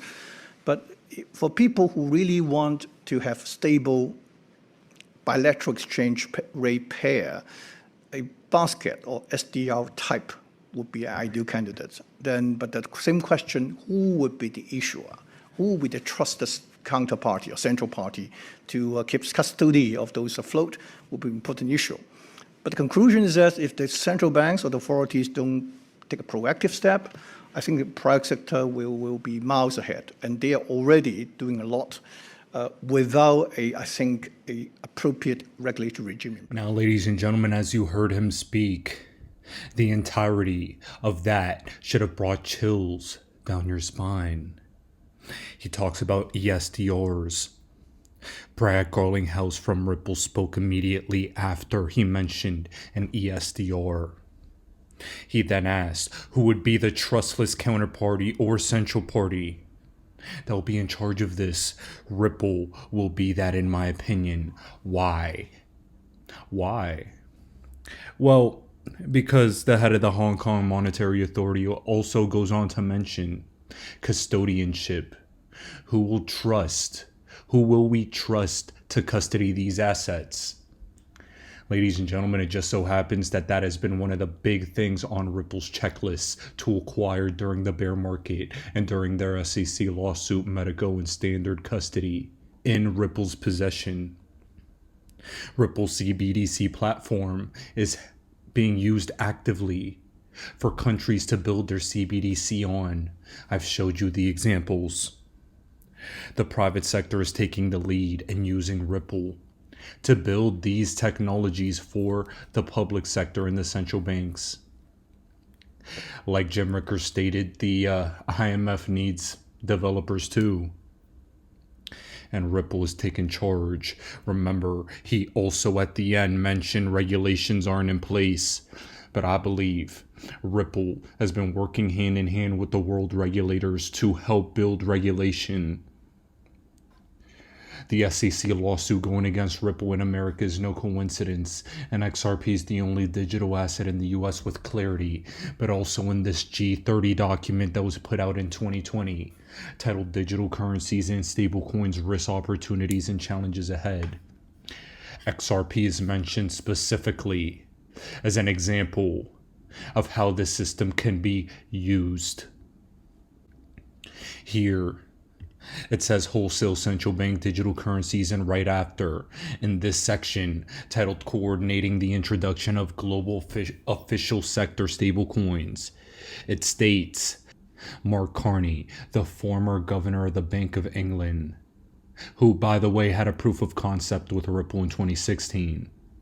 Mark Carney has raised the question of whether a globally coordinated, systemic, hegemonic currency could dampen the spillover shocks associated with the dominance of the US dollar as the world reserve currency. We are actively seeing a de-dollarization in the global stage right now. BRICS++ is moving away from the US dollar. China and Saudi Arabia have talked about a petro yuan. We are seeing militaries being put into place in global conflicts everywhere because we're heading into a currency war. Never forget that. I do believe that XRP could be used to help prevent World War III. Why? Because it's US technology. XRP right now at this moment in time is US technology. Ripple is founded in America. Ripple has made international strides to work with central banks, international companies, and world governments. I think Ripple's being used as a company that's going to help mediate the transition away from the dollar as the world reserve currency, with XRP as a neutral bridge asset that can help transition the blow of America using the US dollar status as the world's reserve currency. You don't believe me, that's fine. But all of these global monetary conflicts are financial. Every single one, all the time. And then it goes on to mention here, a systemic hegemonic currency could, for example, be a stablecoin backed by a basket of deposits at different central banks. It is possible that such a stablecoin could be valuable for cross-border payments, serving a function similar to that offered by the private sector by Ripple, a real-time gross settlement system, currency exchange, and remittance network whose digital currency XRP leapfrogs slow and expensive correspondent banking. How is it that Ripple is actively mentioned in these high-level documents by all these countries coordinating? No, it's just an accident that they're in there. I know a lot of people. No, people just think it's an accident that they're in there. Nonchalant nonsense is what they believe. There are no coincidences in the world, my friends. And you may have an issue with the term stablecoin. However, refer back to what I mentioned earlier in my video in regards to volatility being only 3 seconds and how Ripple has solved the volatility problem with XRP. XRP is relatively stable most of the time, but then when it goes up in value, it happens aggressively and quickly. I think Ripple and XRP have showcased that there's minimal volatility risk with the price and also with the utility of XRP. Keep that in mind. I believe XRP's price history was meant to fulfill a powerful trial run to see how XRP can work and maintain relative stability. Now that is only speculation, but that's not unfounded. Not with the weight of information I've mentioned, and not with what I believe this thing was created to do. Now, ladies and gentlemen, something else I need to remind you of as another reason I believe XRP will hit new all-time highs in 2024 is because we're seeing a financial transition away from the dollar. And you see all the central banks buying up gold. They're looking for a flight to safety as fiat is collapsing. And gold and some of these digital assets like XRP, for example, will have the last laugh. When central banks are behind this look for a reset of the system with a more stabilized currency and potentially gold being used. This is what I expect to come. And this is what I'm warning you about in advance, as the increased probability of a new Bretton Woods moment has been announced by the IMF 4 years ago. But for those of you that don't know, let me give you a history lesson of the Bretton Woods Agreement. The Bretton Woods Agreement was negotiated in 1944 by delegates from 44 countries at the United Nations Monetary and Financial Conference. And under the Bretton Woods system, gold was the basis for the US dollar and other currencies were pegged to the US dollar's value. The Bretton Woods system came to an end in the 1970s, but I think we may go back to a similar gold-backed style system, except modernized, for 2024, and with an ESDR and XRP. Remember when Judy Shelton, a nominee to be a Federal Reserve chair, was talking about gold in a cryptocurrency type of way? I think that's still in the cards. We just need the perfect storm. This Bretton Woods Agreement happened during the end of World War II, and currently we're on the brink on the global stage right now, unfortunately. During financial resets, they have mass distractions so that the populations don't know what's going on. The Federal Reserve came online 1913. World War I was 1 year after. World War II has monumental peaks, 1940 to 1945. What happens, Bretton Woods? Now, I speculate that we could see something similar. A financial system shift, while simultaneously seeing tensions escalate for a climax of a moment. China, Taiwan, the Middle East, Russia, Ukraine. The stage is set. I pray for peace. But I know they're going to do what they're going to do regardless. Now, ladies and gentlemen, the next reason I think XRP is going to hit new all-time highs in 2024 and in 2025 is because Ripple will IPO. That's a card they still haven't played yet. And Ripple even went as far as to say they could IPO overseas. Right now, Ripple has stated they won't IPO here in America because of hostile SEC. But regardless, I speculate, and this is just speculation, I'd speculate that an IPO would come towards the peak of an XRP bull run to really bring on the perfect storm. As we see new higher prices for XRP, we need some type of catalyst like that this time around. And I wouldn't be surprised if they IPO'd somewhere between the conclusion officially of the SEC case and towards the end of the bull run. I think that would be a magnificent cherry on top for the price. But that will be the peak, and that will be a peak sell the news event. Not only that, but you could tell Ripple's been preparing for this by buying back 285 million of its own shares. And in addition, David Schwartz recently talked about how XRP programmatic sales from Ripple have ended. And this is nothing but the perfect storm for momentum in terms of price. But what was also hyper bullish for XRP was that Jeb McCaleb, one of the original founders, had finished selling off all of his XRP, as he had billions in the beginning that he's been selling over the past 8 years that people say has been suppressing the price. And now in 2024 there are no more XRP price suppressants. It's only price enhancers. Everywhere I go, I see new all-time high building and development on the XRP ledger. And while Jeb McCaleb was one of the chief architects of the XRP ledger, we also need to realize that the technology and the developers and the builders right now are what are going to bring a lot of the value to the XRP community in the short term and for years to come.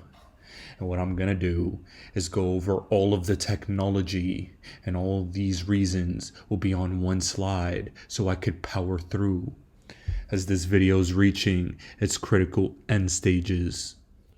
Now, ladies and gentlemen, what we have here are some of the most important technological updates that XRP has experienced and will continue to experience. We see here the most development activity on the XRP ledger ever. XLS20 NFTs on XRP have gone live, and you will need to remember back in the day when it was stated that Michael Jordan's NFT collection will launch on XRP. Ripple's liquidity hub. Oh, have people forgotten? I haven't. Expector, one of the biggest metaverses, is being built right here in the XRP ecosystem. Are you going to take advantage of what's being built here? Because I would, and I take a look at them thoroughly in the numerous interviews I've had with Dirk from Expector, as well as Bob Way right here on my channel. Hooks and smart contracts coming to XRP will be one of those things that bring a flood of utility. XRP was made to be absolutely fast for cross-border payments. Smart contracts from the get-go would have slowed down the network significantly. But with hooks coming, this will allow beautiful scalability for not just cross-border but also smart contracts. And that will be a powerful stepping stone. Zahao is what I'd like to call a testnet for XRP. I think this is one of those things that'll bring a lot of these amendments online a lot faster down the road, and I view them as a little bit like Kusama is for Polkadot. And now Evernode is a free token we acquired if you were paying attention to that airdrop, and they're going to assist with smart contracts and bringing them over to XRP. Currently with Zahao, and in the future the sky is the limit. Offline transactions are possible with XRP, and that cannot be forgotten as the narrative of cyber attacks gets more and more real by the day.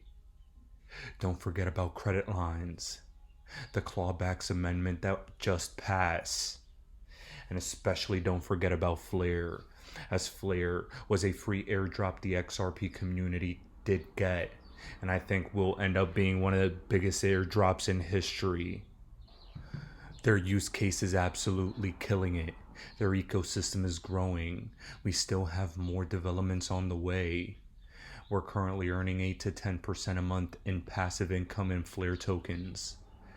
I was recommending to people during the peak bear market under a penny to get Flare. Now we're over 4 cents, not even including the ROI we've made from the passive income.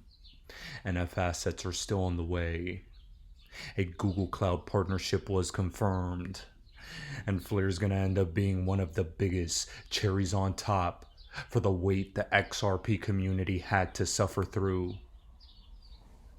Now guys, to cap off the technology section of this presentation, I'm going to play you David Schwartz talking about automated market makers, as that is the amendment he's most excited about.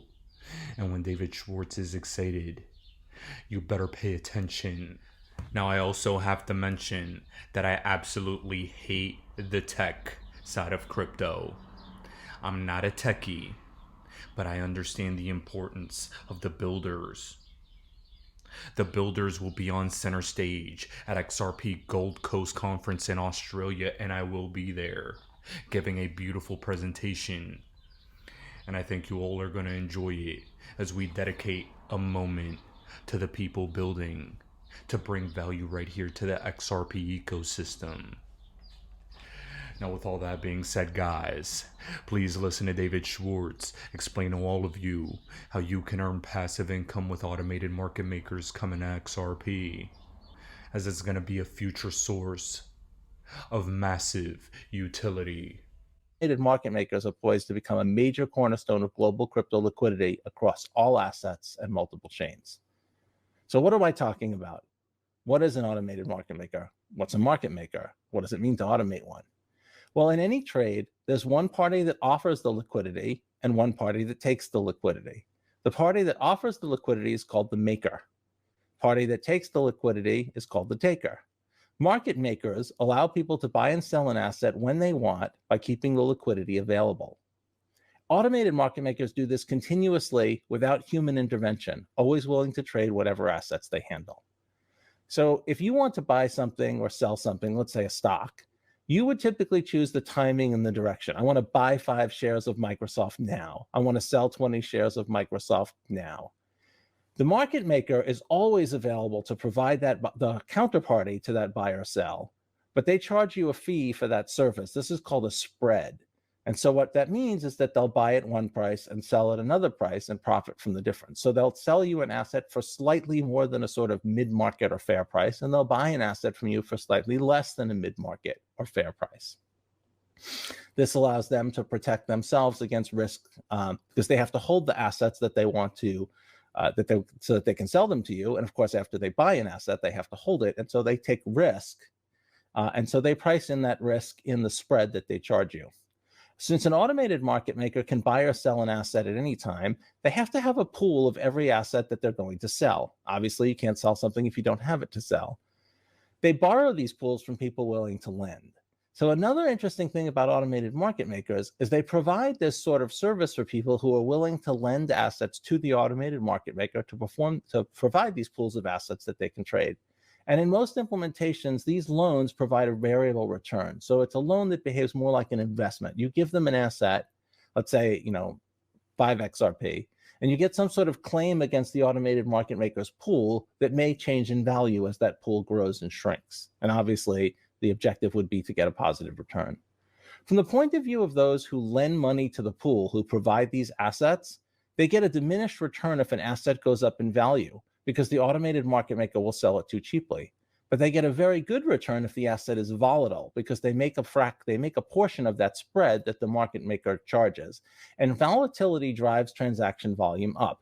It's an absolute truism that as the price of, let's say, Bitcoin moves, as it's volatile, you'll see an increase in people wanting to buy or sell Bitcoin. If it goes up, some people hit their profit targets. If it goes down, some people don't want to buy it, or they want to reduce their risk of holding. And so you will see that volatility correlates with this volume. And of course, digital assets are remarkably volatile. Now, there's an interesting psychology or sort of practical analysis that you have to do here. Let's say I hold Bitcoin as a lottery ticket. I'm one of those people who thinks Bitcoin's going to be $1 million by the end of the decade. I probably don't want to lend it to an automated market maker. Why? An automated market maker sells all the way up, right? As the price of Bitcoin goes up, the automated market maker is going to be selling it to the people who want to buy it. And it's going to make a profit on those sales. So it's going to sell for more because the price is going up. But it's not going to be holding till the end of the decade when I think Bitcoin's going to be worth $1 million. So if I hold an asset as a lottery ticket, I probably don't want to lend it to an automated market maker. The trading fees that I get are not going to make up for the fact that the automated market maker sells all the way up. But if you think of an asset as volatile and generally trending upwards, it makes much more sense. If you sell on as Bitcoin goes up and buy as it goes down, you'll make a profit on sort of both sides of that, and a loop will result in trading profits. And of course, if there's a loop in price, if I buy Bitcoin at $50,000, whatever it does, if it comes back to $50,000, I'm even, right? I haven't made a gain or loss in the cycle. But if I was trading all the way and making a profit on each trade, then I'm up.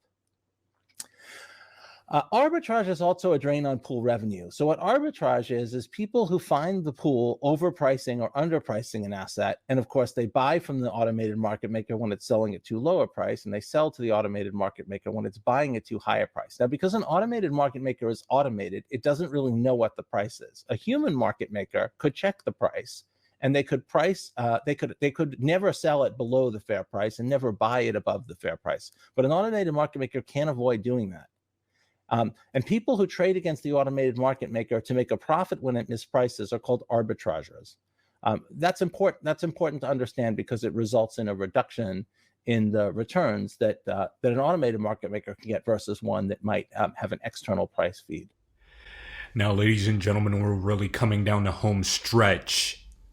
We have 5 reasons left. And reason number 96, I think XRP is going to new all-time highs this year, is because of every single agenda reaching a critical climax of a moment. All these agendas are merging together simultaneously for one final moment.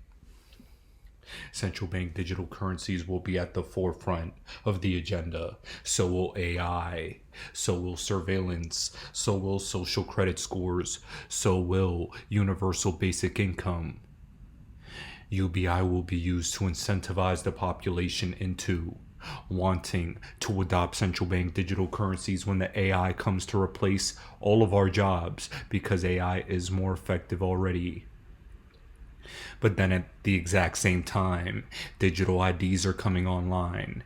And with what just happened during the last Black Swan event with C19 in 2020, we now have the very real possibility of being mandated to have to take digital ID implants into ourselves. This is the predictive programming and the conditioning of the behavior of what they needed to do in order to get the world prepared for this moment. The idea had been by central banks to introduce this, as we said, central bank digital currency. But have you ever seen an article or a video or, whatever description of what it actually looks like? I mean, with central bank paper money, we know what it looks like, right? Yeah. Bank digital currency, we know, and we've used it ourselves. We know what it looks like. But what does central bank digital currency look like? You see? So they never talk about that because people won't actually like the looks of it. Yeah. Because it apparently looks, and several central banks apparently, as I heard from my sources, have already fully developed the final stage of CBDC. I mean, it comes in stages, initially likely through your mobile phone, but that's only an intermediate step. Mm. And the final stage is, it's small, and it's the size of a grain of rice. Now, why is that? And that grain of rice is your entire wallet, or? Yes, it's your digital ID, your wallet, can be your passport, your key. Now, of course, what we found with our debit cards or credit cards is they've already now moved to the system, RFID chips, RFID technology where you just wave the thing, contactless. Yes, that is sort of the conditioning us in this direction. That in the future you'll just wave your hand because you've got the microchip implant under your skin, and because and each step there's a rational reason. It's easier just to wave this, isn't it? It's much faster because we always have to wait in the queues as everyone types in their numbers and all that. So just wave it, it's quicker. But the next rationalization would be, but you can lose your card, somebody can steal your card, and then you're just waving. That's kind of risky. Well, wouldn't it be nice if you couldn't lose it and nobody could steal it? But it's clear that that's it is almost a step too far for a lot of people because it is a violation of human dignity to actually inject something like that under the skin. So that's where you need some more persuasion. Yeah. And it's interesting that this concept of universal basic income has been around for around a century, where everyone should get some kind of citizens, payment. But the billionaire elites have so far not liked that. But since 2015, they've all come out. I mean, all the big billionaires and World Economic Forum have come out, oh, this is a good idea, universal basic income. Well, why suddenly now? Because now we have the technology for the microchip implant. And so in 2017, Bill Gates came out and said that universal basic income is a good idea, but it's too early to introduce it. Now, what was still missing? So we had the technology for the microchip implant, but what was missing was the digital ID hadn't been introduced. Now, this is where this whole COVID agenda had become very useful. Now, ladies and gentlemen, do you see how very easily things can start getting conspiratorial? But what I'm going to remind all of you is that over the past 4 years, the conspiracy theorists, quote unquote, have been very, very accurate. Elon Musk's Neuralink launched its first in-human clinical study and has been used already. This technology is here, and inevitably it will be used inside of people. And ladies and gentlemen, the next reason, which is an ominous reason I believe XRP will reach new all-time highs and will have a powerful future, is because Ripple had been in development with the US Navy on a type of implantable chip. This is very real, and this is where I get a little religious with all of you. I'm personally not one of those people that shoves religion down people's throats, but I am a Christian, and I'm going to tell you the way I think. In the book of Revelations, it talks about the mark of the beast, and while I don't think XRP will be the mark of the beast, whatever this chip that we need to be mandated to be forced to take, that is something that is coming down the road, as I believe this is biblical prophecy that will be fulfilled, because I believe this is the word of God. And not only is that prophecy in play, but I see them laying the foundations for making it a reality. So if I see that this is inevitable, I might as well invest in the infrastructure and get rich ahead of time so I could prepare to reject it eventually. Ladies and gentlemen, a lot of people are misunderstood about me and think that I pray that this system goes online. No. I'm the most freedom-minded person probably that I know. I do not like that this system is happening, but I cannot stop it. It is inevitable. So all I can do is place my bets properly and prepare and try to get rich from it so I can get free, and I can free all of you in the process. That's what my channel has always been about, and I will continue to spread this message into infinity and beyond. Ladies and gentlemen, nothing I've ever stated has been meant to manipulate you. I haven't always been 100% accurate, but it's always been in the pursuit of truth, and I promise that. And here, I believe that all these reasons I've mentioned so far are my favorite for why you all need to stay the course and understand the weight of what this is. This is not normal technology. This is going to make a dent in the universe. Now, speaking of the universe, the next reason I'm going to mention is going to be a little woo-woo, but I'm going to give one reason entirely to some of the more esoteric things in the market that some people I trust and view highly constantly point out to me. And had I listened to them before, I would have made more money. So all I ask you to do is listen as the esoteric also aligns with all the fundamentals as well as the charts. Not to pay my respects to waters above. He has told me numerous things throughout the years that have come true. And if I would have come across this path in 2022, I would have known crypto was going to be in for a shit show of a year. A long time ago.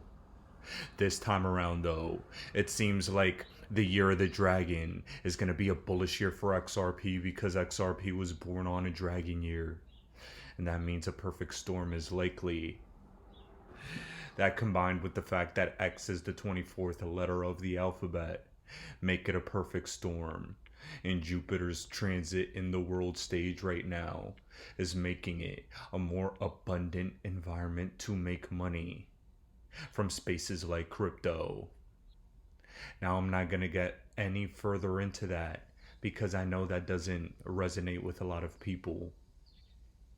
But just understand that not only do we have everything we've discussed in this video so far, but we have other external factors like this also working in our favor.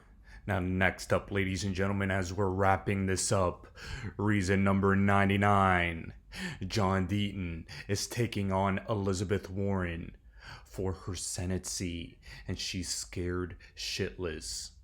The reason this is being brought up yet again in this video is because the XRP community has made their voices heard in court and beyond. The XRP community has made a public seismic shift in perception for not just Ripple and XRP, but for politicians as a whole, as we've sat here and exposed Gary Gensler, Sam Bankman-Fried, Jay Clayton, Bill Hinman, and Elizabeth Warren. These regulators are beginning to be scared, and John Deaton, with the integrity and resume that he has Elizabeth Warren scared shitless because he's helped more Americans over the past couple years without even having to take public office than this woman has in her entire tenure. The corruption on her oozes out of her pores. And ladies and gentlemen, not only is John Deaton looking to represent the state of Massachusetts, but every single day he's representing the grit and the strength of the XRP army.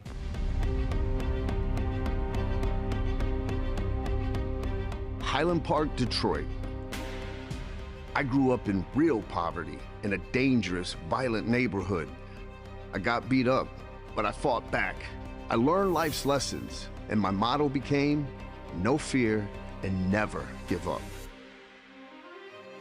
My mom, my hero. A single mom on welfare and food stamps who worked as many jobs as she could just to put food on the table. Most of the times it was just beans and cornbread, but she did her best. They called me white trash, but I made it out. It wasn't easy.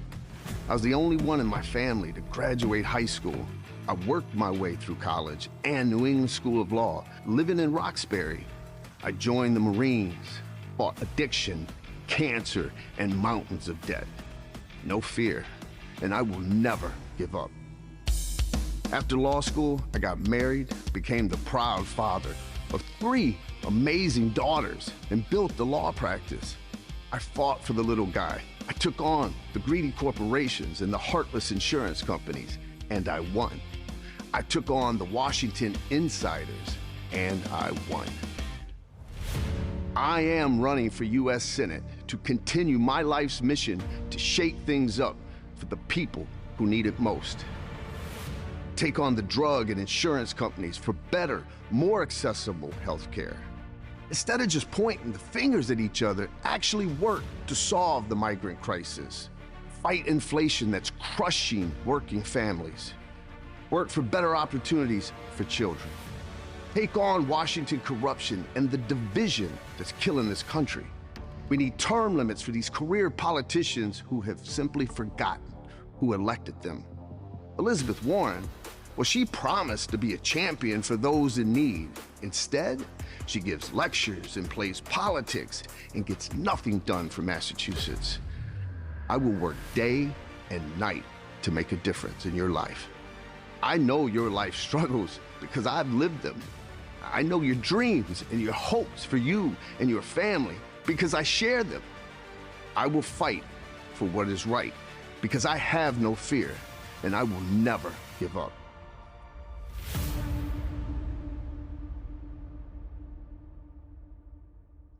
And now, guys, as we continue and wrap this video up with the 100th reason why I think XRP is going to new all-time highs this year, I have to sum everything up by saying there is no possible way I could have possibly given every reason in this video. I've forgotten more positive news about XRP than every other crypto on the planet has combined. But I felt like I'd leave you with the 100th reason, giving you every single other reason that I didn't mention in this video for why XRP is going to new all-time highs. And I think nobody has done a better job at summing up the magnitude of Ripple and XRP in such a quick way than non-financialadvice.crypto. Please give him a follow, as this 2-minute video on his page that I'm about to play you is about to bring chills and remind every single one of you of the history of the greatest digital asset on the planet. Why do I hold XRP? Because Ripple's the chosen one to lead the new global digital payment system, and they use XRP.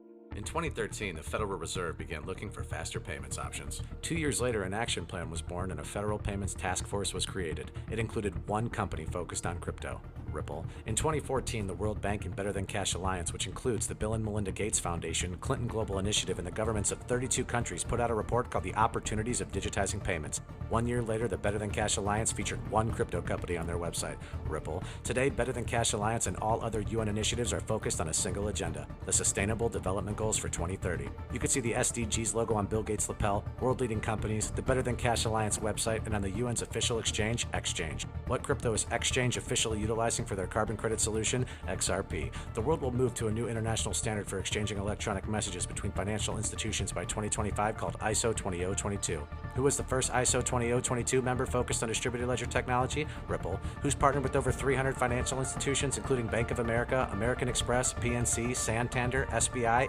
HSBC, Standard Chartered Bank, Bank of England, India, Singapore, Scotland, Australia, and Indonesia, the largest banks in Japan, Canada, Egypt, the Middle East, United Arab Emirates, Thailand, Morocco, Bhutan, South Korea, Brazil, and Latin America? Ripple. Who is a former employee overseeing the Federal Reserve? Ripple. A former employee overseeing the world's largest asset manager, BlackRock's digital asset division? Ripple. Leading Australia's Cbdc effort? Ripple. Who hired a former Treasury of the United States? Ripple. 2 former Federal Reserve attorneys to their board? Ripple. 2 former Clinton and Obama advisors? Former Minister of Defense and Economics of Germany? Former business director at Swift? Former Swift board member? Former CFO of PayPal? Former head of the DTCC? Former chief business officer at Uber? Former VP of Amazon and former SEC chair on their legal team? Ripple. Who's a member of the Digital Pound Foundation, Digital Dollar Project, Digital Euro Association, Mojaloop, IMF's High-Level Advisory Board on FinTech, Hyperledger Blockchain Consortium, Open Payments Coalition, Faster Payments Council, Global Payments Steering Group, Cross-Border Working Group, International Association for Trusted Blockchain Applications, Crypto Climate Accord, University Blockchain Initiative, World Wide Web Consortium, and a featured partner of the World Economic Forum with 3 members of their team directly listed on the WF website? Ripple. Now, does Ripple and XRP sound like they're going to disappear, or do they sound like they're part of a much bigger plan? You decide. Yes, yes, yes, my friends, we have reached the end. But you better believe I have one last reason in store for all of you. A special one. One that's near and dear to my heart. And that is the story of the Chinese bamboo, as you see on the screen. I've used this story as the outro of my videos for years now, as I think that the story is symbolic with the journey the XRP community has had to endure. It is no lie to say that XRP has been underwhelming thus far. It's nothing but the truth to say that the opportunity cost of investing in XRP has cost us other potential alts, and that's fine. It's frustrating, but it's okay, because we were never wrong about XRP. We were just early, and we were taken advantage of. But the reason I'm here, making this final XRP video for every single one of you, is to remind you of what you hold. A generational wealth does wait for you. All you have to do is continue to remain consistent on this journey, because what you haven't seen over the years is how much they've been building. And all I'm doing is presenting to all of you a reminder of everything under the hood. Growth takes place with the Chinese bamboo plant in silence. You have to water it every day for 5 years. You'll never see it. But then out of nowhere, all of that hard work pays off all at once. What are you willing to do to make your dreams come true? I invested in XRP and stayed strong. And I hope this message resonates with every single one of you. Much love, everyone. Thank you so much for tuning in and making it all the way to the end. And a gentle reminder to let you know that despite the fact that this is my last XRP video specifically, this is not goodbye, it's only see you later. And you better believe I'm gonna be here to help every single one of you in making and helping manage your newfound generational wealth. Welcome to the new 1%, my friends. And congratulations in advance.